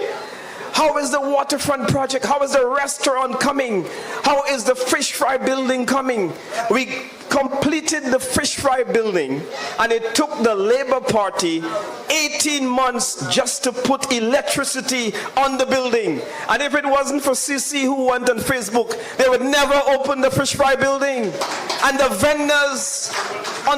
vendors in Anse La Raye would not have a place to sell during the cruise ship season. That's the kind of blind leadership that we have in this constituency. We left them roads that were already financed. And so I watched that after they said that the government, that people don't eat roads. I watched Gerard, somebody wrote a speech for him and he read the speech on television. And he said, oh, roads connect farmers to market. It connects people to their homes. And you know what he was referring to? He was referring to a project designed and financed by the United Workers' Party administration to bring the road from Vanna all the way through Venus, all the way to Anse La Raye. A road that has been closed since Hurricane Thomas. And that's the kind of representation. The road from Techimere to connect to Venus, that road was commenced under the UWP. And what have they done? They pulled the contractor off the project, and right now we have an incomplete road to take the people from Techime to the Venus Road. So you must complete that main thoroughfare for the people of Techime that have contributed significantly towards the advancement of this constituency. The Roseau Valley, the bread basket of the constituency, thriving with bananas in its heyday. The Roseau Valley represented 35% of banana exports from St. Lucia when we had green gold. Today, you drive through the Roseau Valley and you see farms abandoned. You see farmers that are struggling for help. You see farmers that are looking for direction. For the first time in history, this administration has caused St. Lucia to not have any banana export to the United Kingdom. That is their history. They have decimated an industry that was built on the backs of farmers, that was built on the backs of the government of the UWP. They have totally squandered the industry. And so that's the kind of leadership we have now. Excuses, excuses for every problem that confronts us. No solution to the many problems that are afflicting Anse La Raye canneries and St. Lucia. And so we need to move from a guy who doesn't care, a guy who I'm told his office is in Rodney Bay Marina, that when you want to see Gerard, you need to go find him at Rodney Bay Marina. And then Philip J. Pierce says that Gerard is in his office reading reports? Really? Is that why we voted for Wayne Gerard? So that he can read reports in the Prime Minister's office? You know, I served under a Prime Minister as well. And when I said to him, PM, please excuse me, there's a funeral that I must attend. It could be cabinet. It could be an investor. He said, Dominic, go and look after your people. That is the difference in leadership which we have. That is the man. That is the difference in the approach that we have today. And so it's very sad to see that all of our hard work is now going up in flames. I drove past the Vanna field, and for the first time I said, look, we're going to take our time and do the millet field properly, because millet has produced some of the best cricketers in this country. I mean, from Johnson Charles to Aline Donovan, a whole host of cricketers that they have produced for St. Lucia and indeed the West Indies. And I thought that it was a shame that a community that has produced some of our best sportsmen had one of the worst playing fields in our country. And so with the help of the Minister of Finance, who understood where we wanted to take the constituency, to instill pride in you, the people of Anse La Raye, to show you that not because you are in a rural community, it meant that Castries or Soufrière had to have a better playing field than you, but you can have a playing field all over your constituency that was among the best in St. Lucia. That's what we were trying to do. And so I got the most amount of support to ensure that we rebuild the Vanna playing field. You pass by the Vanna playing field and you think that you are passing in the Amazon jungle, because the forest is so tall, the bush has overgrown, and Wayne Gerard and the St. Lucia Labour Party has abandoned the constituency, has abandoned the sportsmen in this country, and we must say to him now, enough is enough. And so when we had a program, we established a program called the Village Tourism Program. And I was very, very happy that the then Prime Minister, Alan Chasney, said, look, Anse La Raye needs an opportunity. And he said, Minister, you should ensure that one of the three constituencies that we're going to start with, one was Grosley, where Honorable Leonard Montoute served, and the other one was Soufrière, and the other one was Anse La Raye. And we said then that, look, we are going to go to these communities and start the development of local villages to turn into local tourism destinations. We did the hotel in Anse La Raye. We did the restaurant in Anse La Raye.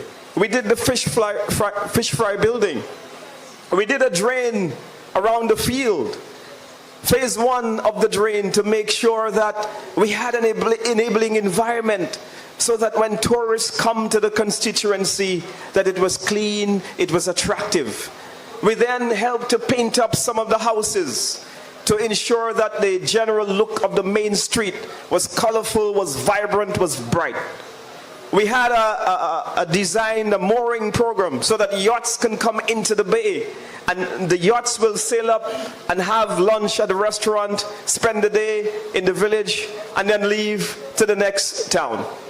We had the health center, a very important component of the overall development of the constituency.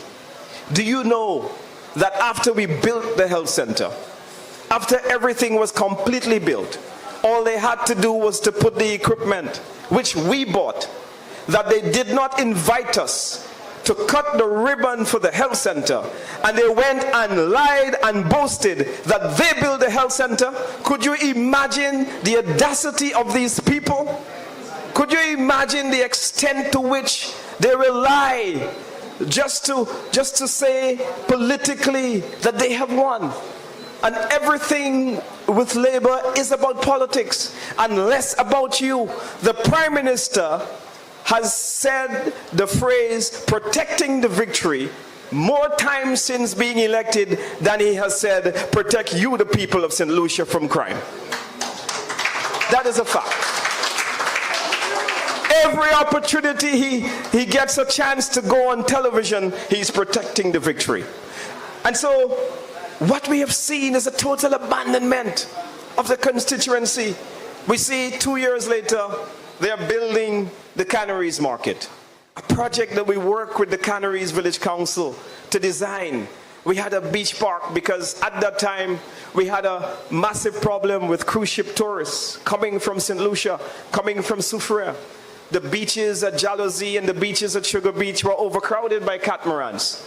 And they wanted other beaches so that the catamarans in the high cruise season would go, and that spillover would help us to better manage the situation. And what we did was to say that Canaries was so close by, it had some of the best coves, it had some of the best snorkeling experiences. And so we were working, we got the monies from the CARICOM Development Fund, and we were about to develop the Canaries Beach Park so that we can have vendors, so that we can have small business people benefiting from the $1.2 billion that tourism brings to the country on an annual basis. These are the plans that we were making happen. The Jack Mill playing field, the lights, the project have been abandoned by the SLP administration. The project, I heard, has been taken to Marigot, where they are going to be putting up lights in the now Minister of Tourism constituency. The complete decimation of the leadership. The Durando Community Center over in Millet, where when we came in, this project was there for about 11 years. Closed, no roof, no doors, no windows, no toilets. And it was abandoned. I remember when I became the rep to have a meeting in Millet, we required putting up some tents, and we got rained out on the Millet multi-purpose facility. And what we did was we said, look, we couldn't be a government and not have a community with a community center. I went to the then Prime Minister and the Minister for Finance, and I said, Chief, I have a health center. I am over budget with my Taiwanese funds. Can you spare me some more money so that we can inject into this center so that we can build something to give the people some pride? And in true Alan Chasney fashion, he said to me, no problem, how much do you want? And today, the Durando Community Center is one of the best community centers we have in the community. So, they haven't just failed Anse La Raye, they have failed all of St. Lucia. We had 200 young people that did training with Monroe College. And for the first time, we see that Monroe College came to the community and did training under the NAPS program. And all of them, most of them are now working with the cruise industry. We did job fairs with Royalton when they opened.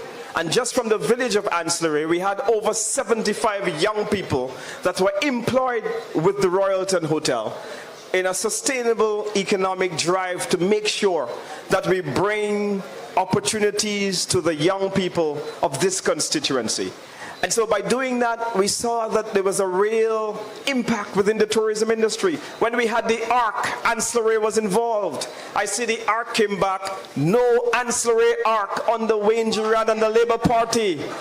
We had jazz. Anse La Raye Jazz was involved. Now that Labour and Wayne is there, no inclusion of Anse La Raye in none of the community jazz festivals. They have totally abandoned this constituency. They have neglected it for 40 years, and they continue to neglect you, the people of Anse La Raye. It's time we vote them out. It's time we fight them down. It's time we say to them, look, we are not going to take this lying down anymore. And then the biggest joke is that after Philip said that he didn't know what to do with the 2.5% tax, or he didn't know what to do with inflation, that has caused bus fares and gas and cooking gas and everything to go up, that he gave us this 2.5% tax, that he gave us this tax masquerading as a health and security levy.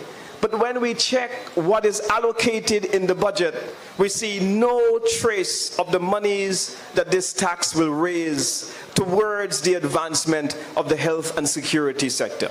But I have one news for the Prime Minister, that you can raise as much money as you want, but as long as you fail to do an investigation on the new police commissioner or the acting police commissioner, your health and security levy will not by itself solve the crime problem.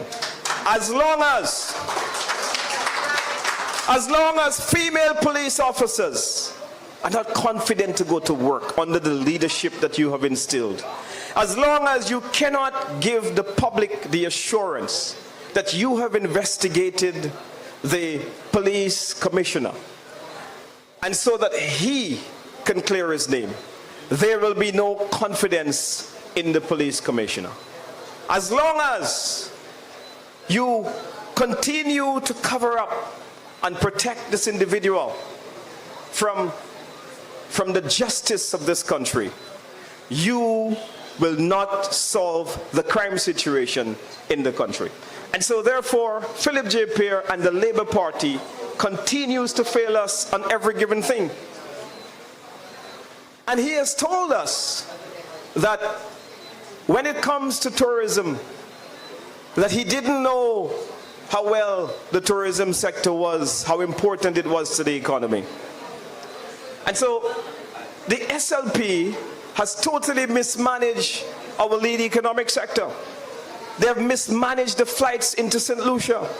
And so what we have seen is that when we had American Airlines coming from Chicago, we had American Airlines from Dallas, we had American Airlines from JFK, we had JetBlue from Newark, we had a second Miami flight.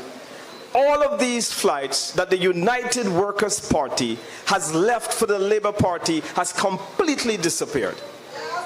Completely. Ernest Hilaire and Philip J. Peer managing the tourism industry is the blind leading the blind. None of them have a clue on what to do in our lead sector. And so you can have the biggest jazz festival, you can have the biggest carnival. If people cannot get to St. Lucia, then you have failed and you will not get the desired results within the tourism industry. We see now that everywhere in the Caribbean, they've announced flights to Barbados, they've announced flights to Aruba. Jamaica has just gotten flights. St. Lucia, zero. This is the first time in a long time that I have seen in our cruise ship sector that zero cruise ship passengers, zero cruise ships within the low season of the cruise ship industry. This is the first time I have seen vendors no business for 6 months. Taxi drivers no business for 6 months. Hotel employees on rotation. Those who are not on rotation are laid off because of hotels that are under construction. And so what this represents is a complete chaos within the economic structure of the country. People are suffering. People cannot afford the 2.5% tax which the Labour Party administration has instituted within our country. And this is the absolute truth. And that's why we are fighting in the opposition. That's why we are going around the country, making sure that we mobilize you, the people of Anse La Raye, making sure that we mobilize Babino, mobilize Dennery North, mobilize other areas, so that what we will do in the end is to sufficiently mobilize you so that you can join the fight, join the movement, join the campaign. Tell a neighbor that this government has failed. Tell your friends that something exciting is happening within the opposition. Tell them that the United Workers' Party is rebuilding surely and strongly. And come next election, come next election, come next election, the torch will shine light and bright, and the flabo will be raised high. And we will be declared the next government. The first seat coming home is right here in Anse La Raye, where Wayne Gerard has failed the people of St. Lucia. Mama Flabo, thank you and good night.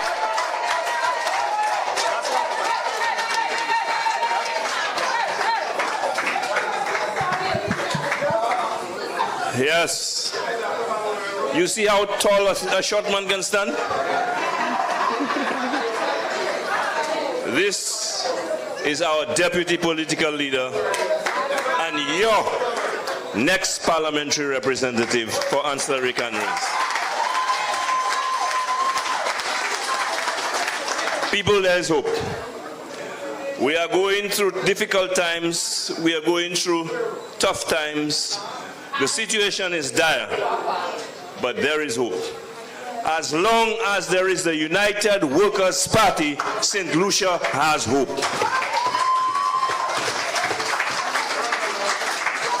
I stand with the United Workers' Party. How about you?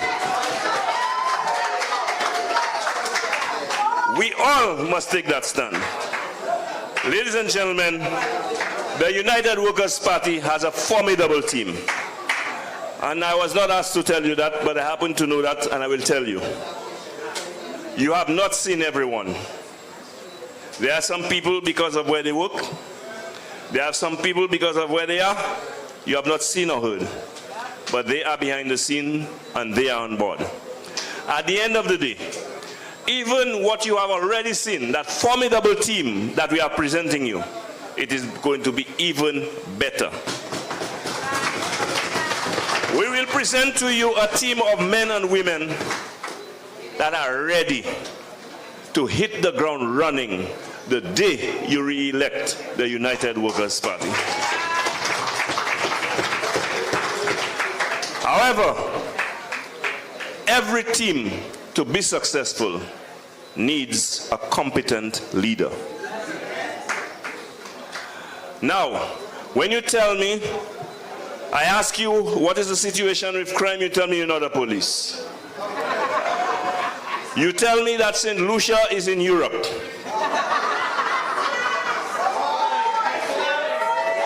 I mean, you as a former Minister of Tourism, former Deputy Prime Minister, you are now saying to me you never realize the relevance and importance of tourism to St. Lucia, the mainstay of our economy. When people boil under the pressure of the high costs of living in this country. When people cry that they cannot get food to eat, you look at them and you say to them, watch what you eat and eat what you watch. When, as a prime minister, a sitting prime minister of this country at a press conference, someone asks you, what do you think about the advisory imposed by the French because of the crime situation in St. Lucia? You look in the sky. When that happened? People, the joker has gone too far. It's time to get rid of the joker. We in the United Workers' Party will bring back the ace. The leader who has done it, the leader who can do it, and the leader who will do it again. I present to you the leader of the opposition, the member for Miku South, the next Prime Minister of St. Lucia, Honorable Alan Shasley, to address it.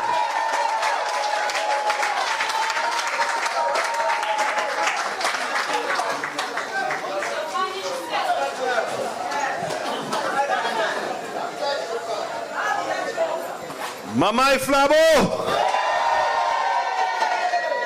Mamai Anse La Raye! It's so good to be here. I know.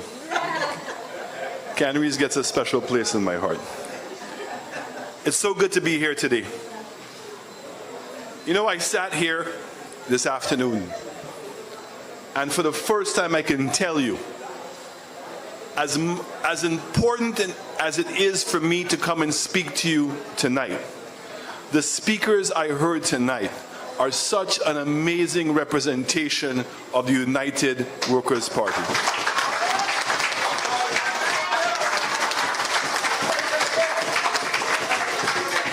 All of y'all have made me incredibly proud. I was even more proud that while I was out attending family business, that this idea that United Workers' Party is one person, that has been put to rest forever.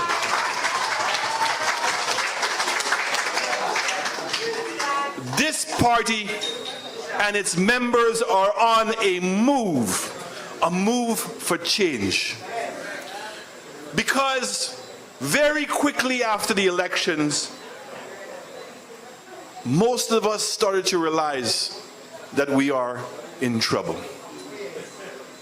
We're starting to realize that when we said that Labour Party knew how to beat pans, but they did not have plans, we did not know how right we were.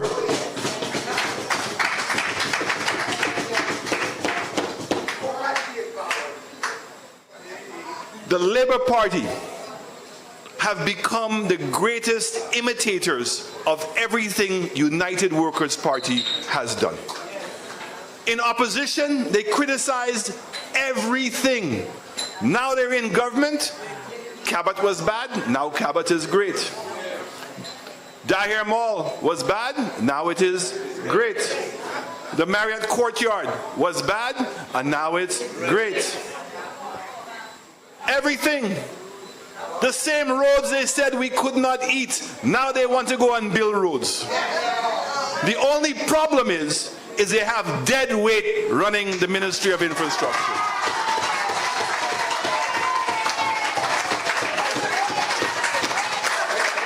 Sadly for the Labour Party, they are going to learn the hard way what we had already learned as United Workers' Party. But you know what is so great about the United Workers' Party? Is when we all knew that dead weight could not stay as a political leader or as a leader of the opposition, and we moved him.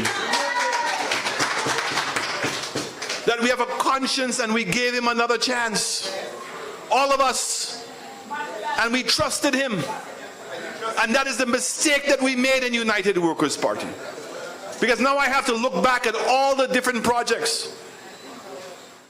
Take the people from Choiseul, Saltibus Road. You're telling me 4 years to build the road in Saltibus? The Sabasha project, All we had to do was realign the road. Ministry of Infrastructure. 4 years. You can't move the road? Dead weight. But more than dead weight, he's a malicious, lying person. And we could never trust the snake again.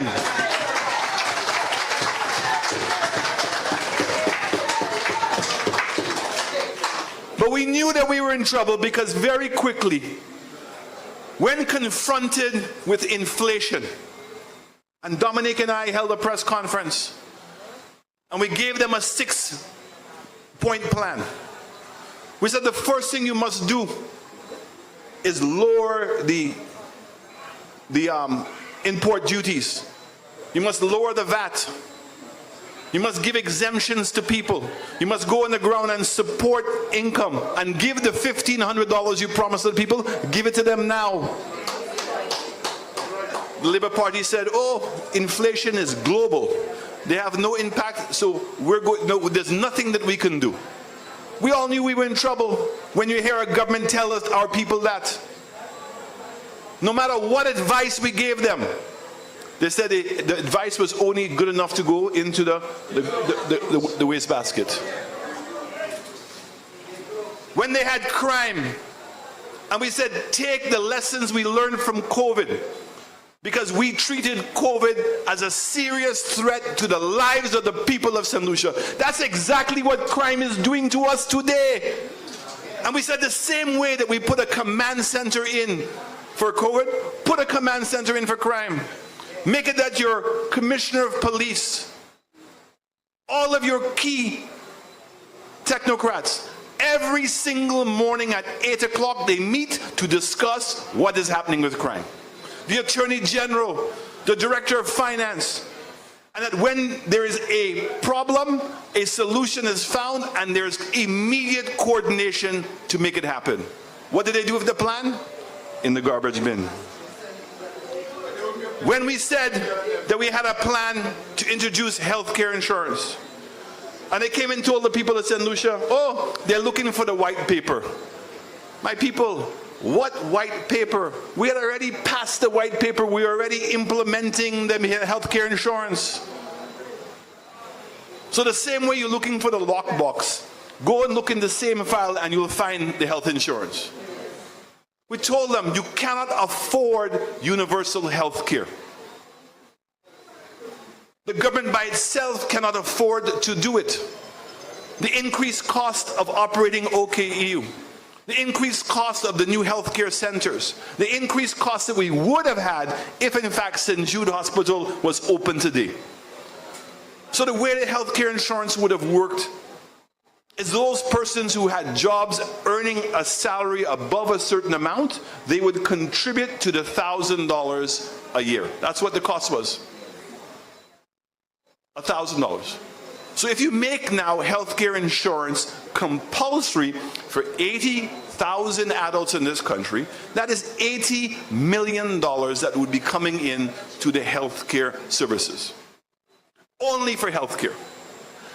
And you operate it just like an insurance company. When you go, you get your services, and it applies, and it gets the hospital, the healthcare center gets replenished based on the application of that person going in. All of the St. Lucians who are unemployed, all of the mothers who have never worked and have children, all of the elderly who are on pension plans and cannot afford insurance, the government of St. Lucia was going to pay the insurance for them. We estimated that it would cost us around $40 million a year to pay for the insurance for them. But it means that when you go to the hospital, there's medicine. It means that there are services being paid for.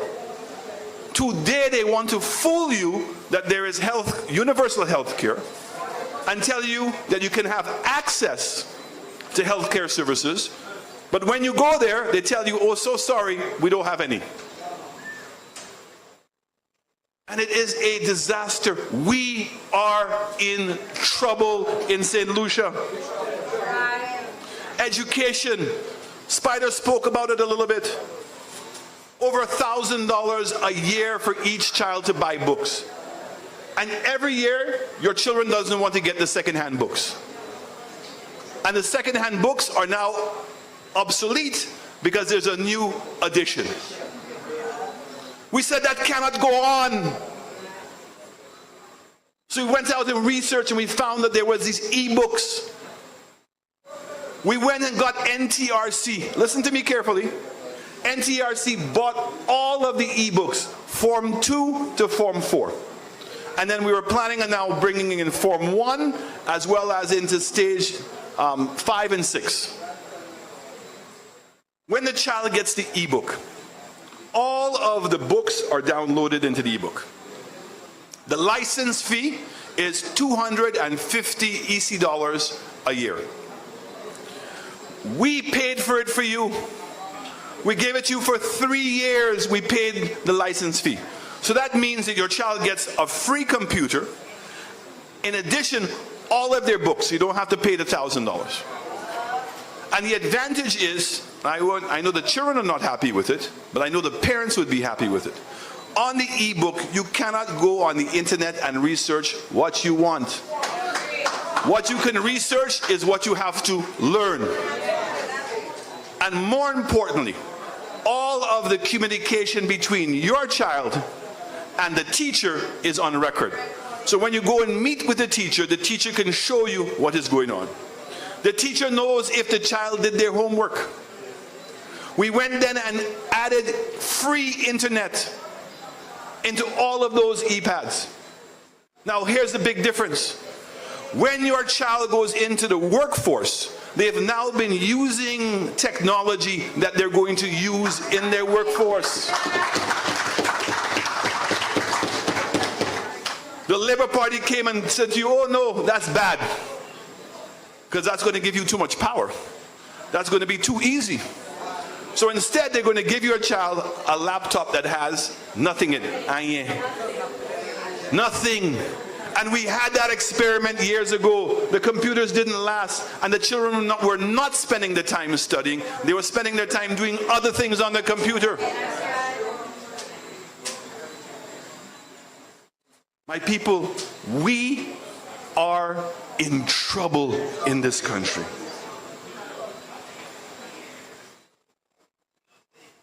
In 2016, when we came into government, Harold spoke about it. Unemployment in this country was 25%. Banks were going out of business because people couldn't pay loans. Because if you don't have a job, how are you paying? People who had homes and lost their jobs had big tears in their eyes going to the banks because the banks were taking their home. We forget that. Unemployment was at 25%. Youth unemployment was at 44%. They could not grow the economy. The debt to GDP was increasing. Everything was a disaster. And when they introduced the VAT of 15%, all the St. Lucians who had their own businesses, hairdressing salons, barber shops, little grocery stores, everybody had to close down their business because the rent went up too high. Because they had to now pay 15% on their rent. And so the 1 or 2 people that they were employing, all of those persons went home. United Workers' Party came into office in 2016. We didn't give you a long list of excuses. When we won, if you remember, we did not even go and celebrate because I said no holiday because we have to go to work the next day. The next day. And we stayed focused on our plan to build a new St. Lucia and to build up you, the people of this country. To build you. United Workers' Party did not focus on one thing. We tackled healthcare. We said healthcare insurance. We went and fixed up 14 of the healthcare centers. We went and found a solution for St. Jude's. I wish that we could have fixed the old building. But you see, the truth has come out. My good friend John Peters and my good friend Alva Baptist man, $10 million and some paint and some Clorox. What's it called? Huh? Clorox. Chemical. And we can go and get the place. Where are they today? Your same government wants to go and spend $200 million. What happened to the paint and Dramaxo? What happened, chemical? What happened?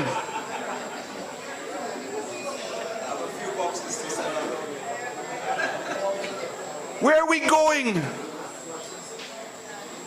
You have a brand new building that is a state-of-the-art building. That today, with the heat that you're feeling, the technology of the walls is to absorb the heat on the outside, absorb the cold, the air conditioning on the inside, to reduce the amount of mold in the building. All it would take is $50 million and no more than 6 months, and you could move into the ground floor of that building with 90 beds. You can't find 40 beds. You can't find a place to put 40 beds in the other building. And the Prime Minister is so confused. He doesn't know if the loan is finishing by 2028 or if the building is finishing by 2028. He can't tell you. They're not spending any time to figure out what they're going to do. When we talked about crime in this country, we said we didn't blame crime on anybody. Crime is not the only politicians' interference in crime. But to solve crime is a holistic problem. Immediately upon getting in, the first thing I was prepared to do was to convert the finance building into the courts.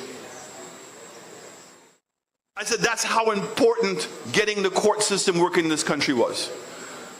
And it was the courts, after 5 months of negotiating snow, they don't want to go in that building, because if they go in that building, we'll never build them another building.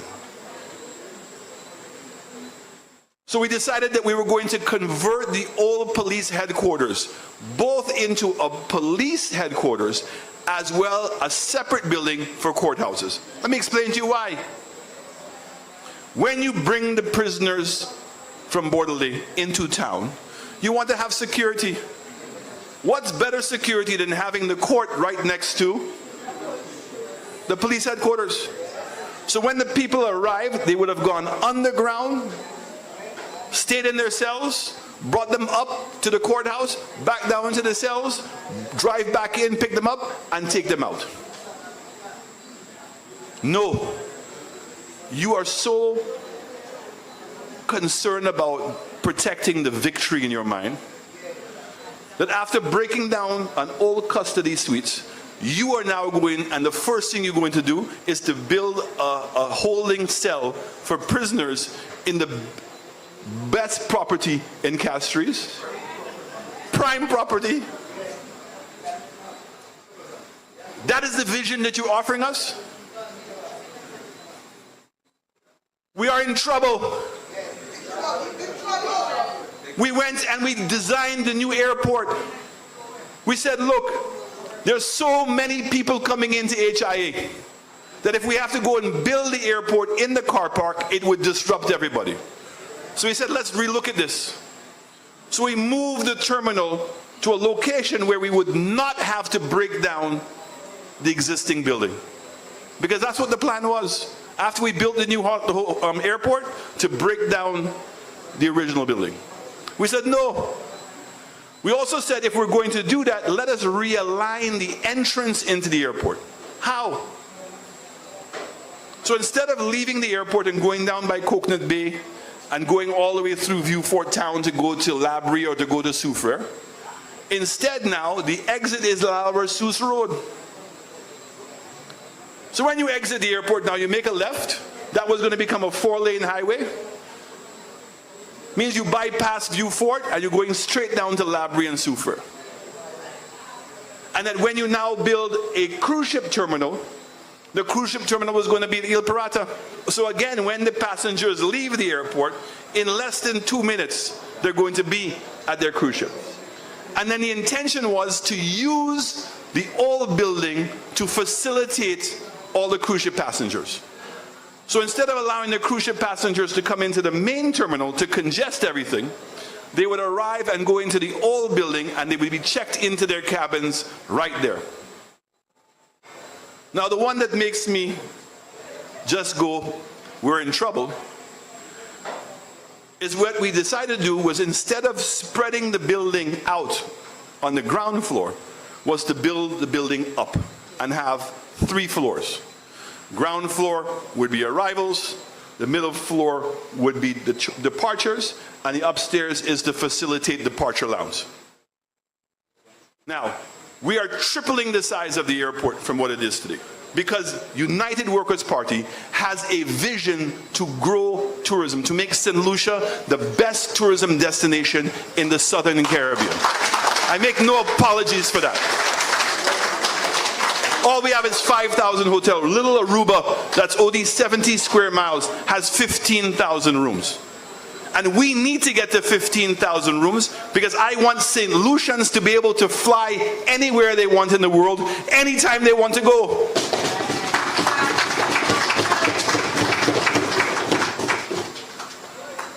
So we built a ramp. So it means when you're coming to drop somebody off, you go upstairs and you drop them off. When you want to pick somebody up, you go downstairs. And we have no chaos. And what did Philip Pierre tell you? He said he's never known that an airport has 2 floors. The same man who goes to Miami Airport. But when I was at Miami Airport last time, I now understand what he's saying. Because not only did they have a ramp upstairs, they also had parking upstairs.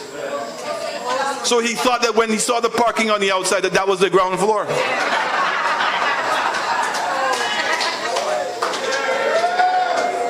Mamai Flabo, we are in trouble.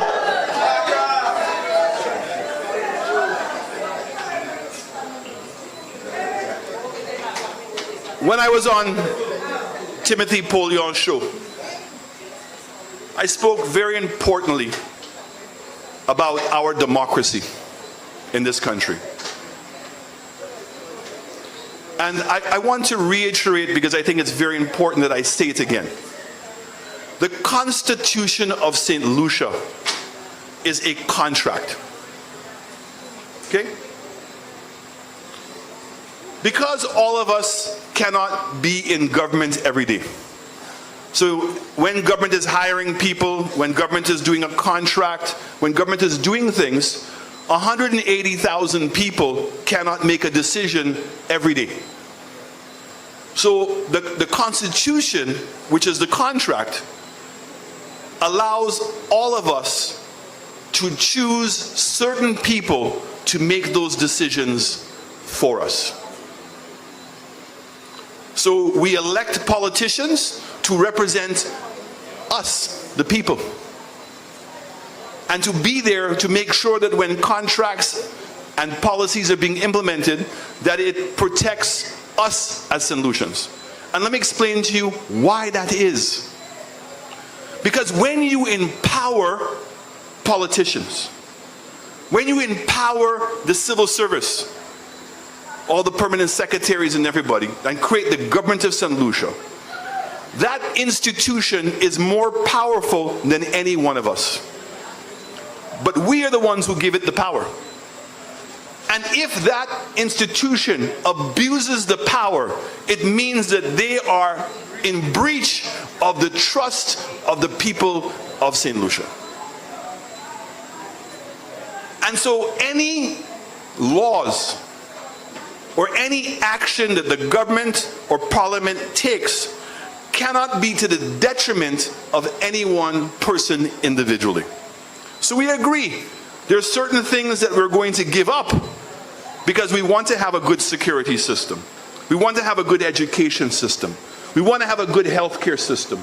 We want to have good infrastructure in our country. But whenever they choose the policies to do that, it cannot be at the detriment of any individual. So here's what I mean. Anytime that the government has to take away freedom of movement of people. Because a key part of the Constitution is freedom of movement, freedom of speech, freedom of consciousness. No government policy, no government action can deprive any one St. Lucian from any one of those things. And I know we are in trouble because we don't care. We're allowing government to take away our rights, and we say nothing. The Constitution says that if the government must prevent you from moving around, it must declare a state of emergency. Why? Because it means they must go to Parliament and say what are the special circumstances that exist to take away the right of movement, the freedom of speech, the right of your freedom of conscience. They must explain that. And when they impose a state of emergency, it is required that every single action that they do to take away any one person's, let's not make this big, any one person's rights, it must be documented. And there must be a report at the end. And it also says how long government can keep doing that. So when a government will impose a suppression act and empower an ordinary police officer to hold you on the side of the road and search you, or to come into your house and search you, or to stop your car and to search your car, or to tell you that you cannot leave your house for 72 hours. That is a breach of your rights. And we are in trouble because the people of St. Lucia are living in Mumu land. We are in a spell as if we have just given away everything. We'll say, well, that's just the government. We have a right to ask questions. We have a right to demand more from our government. But you cannot accept being less. We must want better. And we must not give up our individual rights with so little expectation. So what has happened to me in the last 3 weeks should be a wake-up call to all St. Lucians. Because when a judge has to recuse himself from a case because he feels like he's being intimidated by the Attorney General and by the government, we have reached a new level in this country. Now, my people, once you allow your democracy to go, so if you have a house that's next to a playing field, and you allow one person to walk through your property to get to the playing field, and if you then continue to allow everybody to walk through your property to get to that playing field, at what point do you believe you now can tell people to stop walking through your property? When a person squats on your property and you don't do anything about it, eventually the property becomes theirs. Our democracy is in trouble. And if we don't see it, we are going to feel it. This is a serious moment in the time of the history of this country. You have a prime minister that would go on a podium and instead of empathizing with the people about what's taking place with the cost of living in this country, he goes, the short man and the tall man, and laugh. What is that? You telling me that you don't know the impact inflation is having? And what are you going to do? Increase the taxes by 2.5% and believe that that's not going to have an impact on people? Mamai Flabo, Mamai St.Lucia, we are in trouble. And when we are in trouble,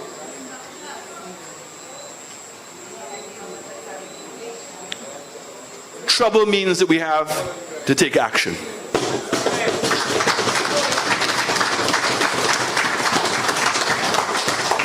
Trouble means we have to take a stand.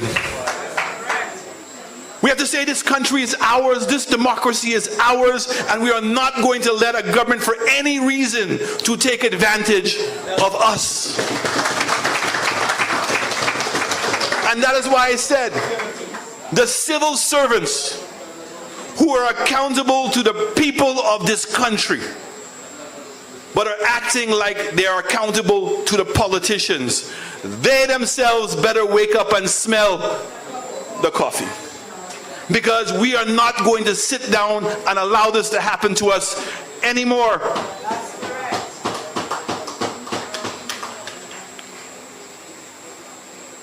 I'm going to ask you an important question. Do you care? Yes. Do you really care? Yes. I want to hear you say, I care. I care. I care. I'm going to take a stand. Time for action. So this executive is already taking action.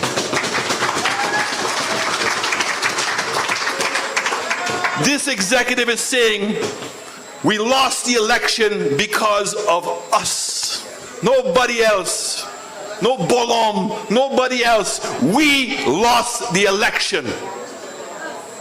Because the things that we did in 2016, we did not do them in 2021. You are dealing with people who have no integrity. You're dealing with people who lie. You're dealing with people who are corrupt. So if you know that, then you must keep your eyes open all the time. Our constituency branches must meet on a monthly basis. We must divide ourselves and go house to house and spread the word. Why?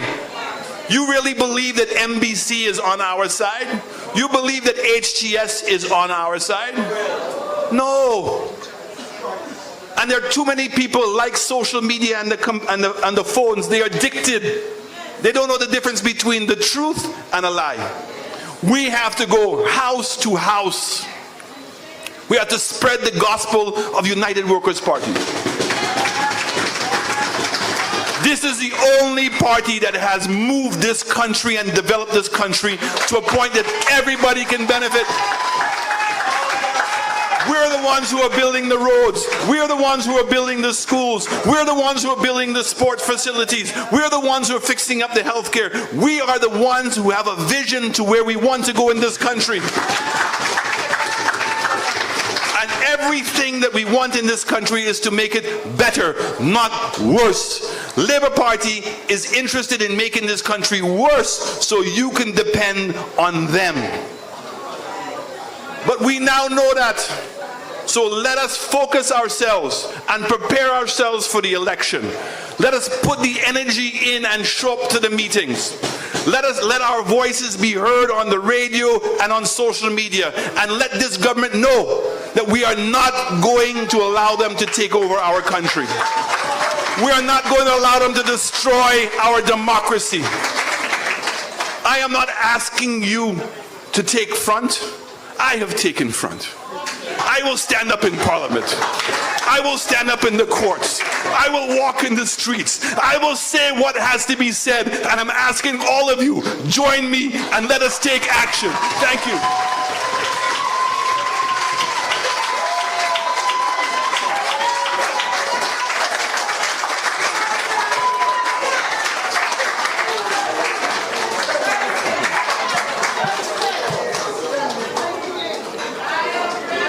Yes.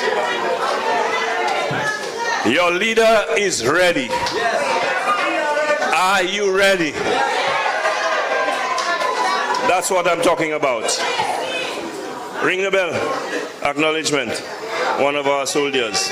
Now before we continue, I'd like to announce that someone has lost a phone. If you can come here and identify the phone, you'll get your phone. You have a missed call already, by the way.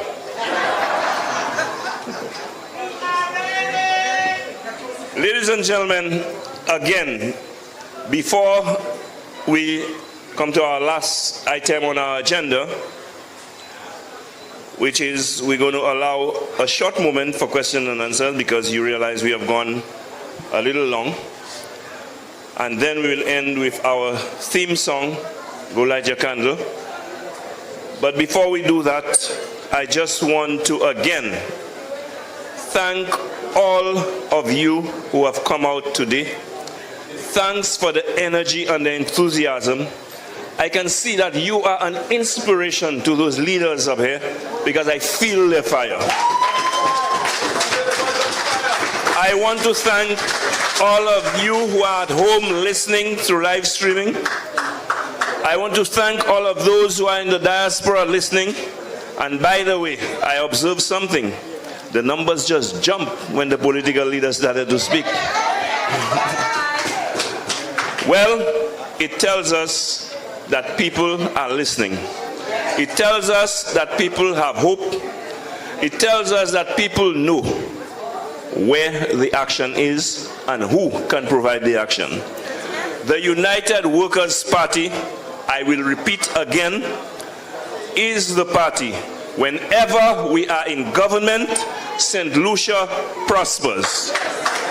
When Labour is in power, you almost ready to lose your pants. We cannot allow ourselves to be brought any further down.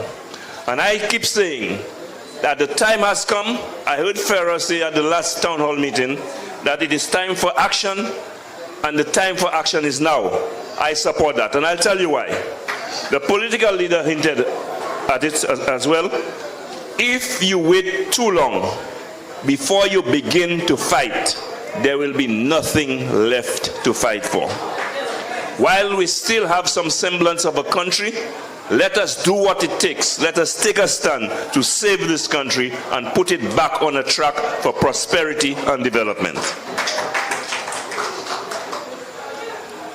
I would like to announce that Castries North branch meeting on Wednesday, 30th August at 6 p.m. is at the Comprehensive School. Stay tuned for the next town hall meeting, for the announcement for the next town hall meeting. We will be informing you where and when that will be taking place, and we invite you to continue to support your party of choice, the party that will make a positive difference in your life, the United Workers' Party. Now, ladies and gentlemen, after listening to the speakers that we've heard today, I myself have no questions. They have answered my question, and my question was, who is the Savior? And that question was answered, and it's an emphatic answer. It is Alan Shasney and the United Workers' Party. However, ladies and gentlemen, I will not deny you the opportunity. We will have a brief moment of questions and answers. We're going to do it orderly. If you have a question, you put up your hand, you ask your question, and if you are directing your question to any specific person up here, you will indicate who it is, or if it's just a general question, somebody up here will answer you. So we are going to begin now. If you put up your hand, I will acknowledge you and you will ask your question. I want to especially thank those of you who took time off on your Sunday to be here. It shows your level of commitment, it shows your level of support, and it shows your level of seriousness as a supporter and member of the United Workers' Party. And we encourage you to continue to give that support. We encourage you to continue to be with us and to continue to take a stand as we call upon you from time to time for action. As the political leader said, we are on the move, and now is the time for action. So I want to sincerely thank you for your participation. I want to thank you for your presence. I want to thank you for your involvement.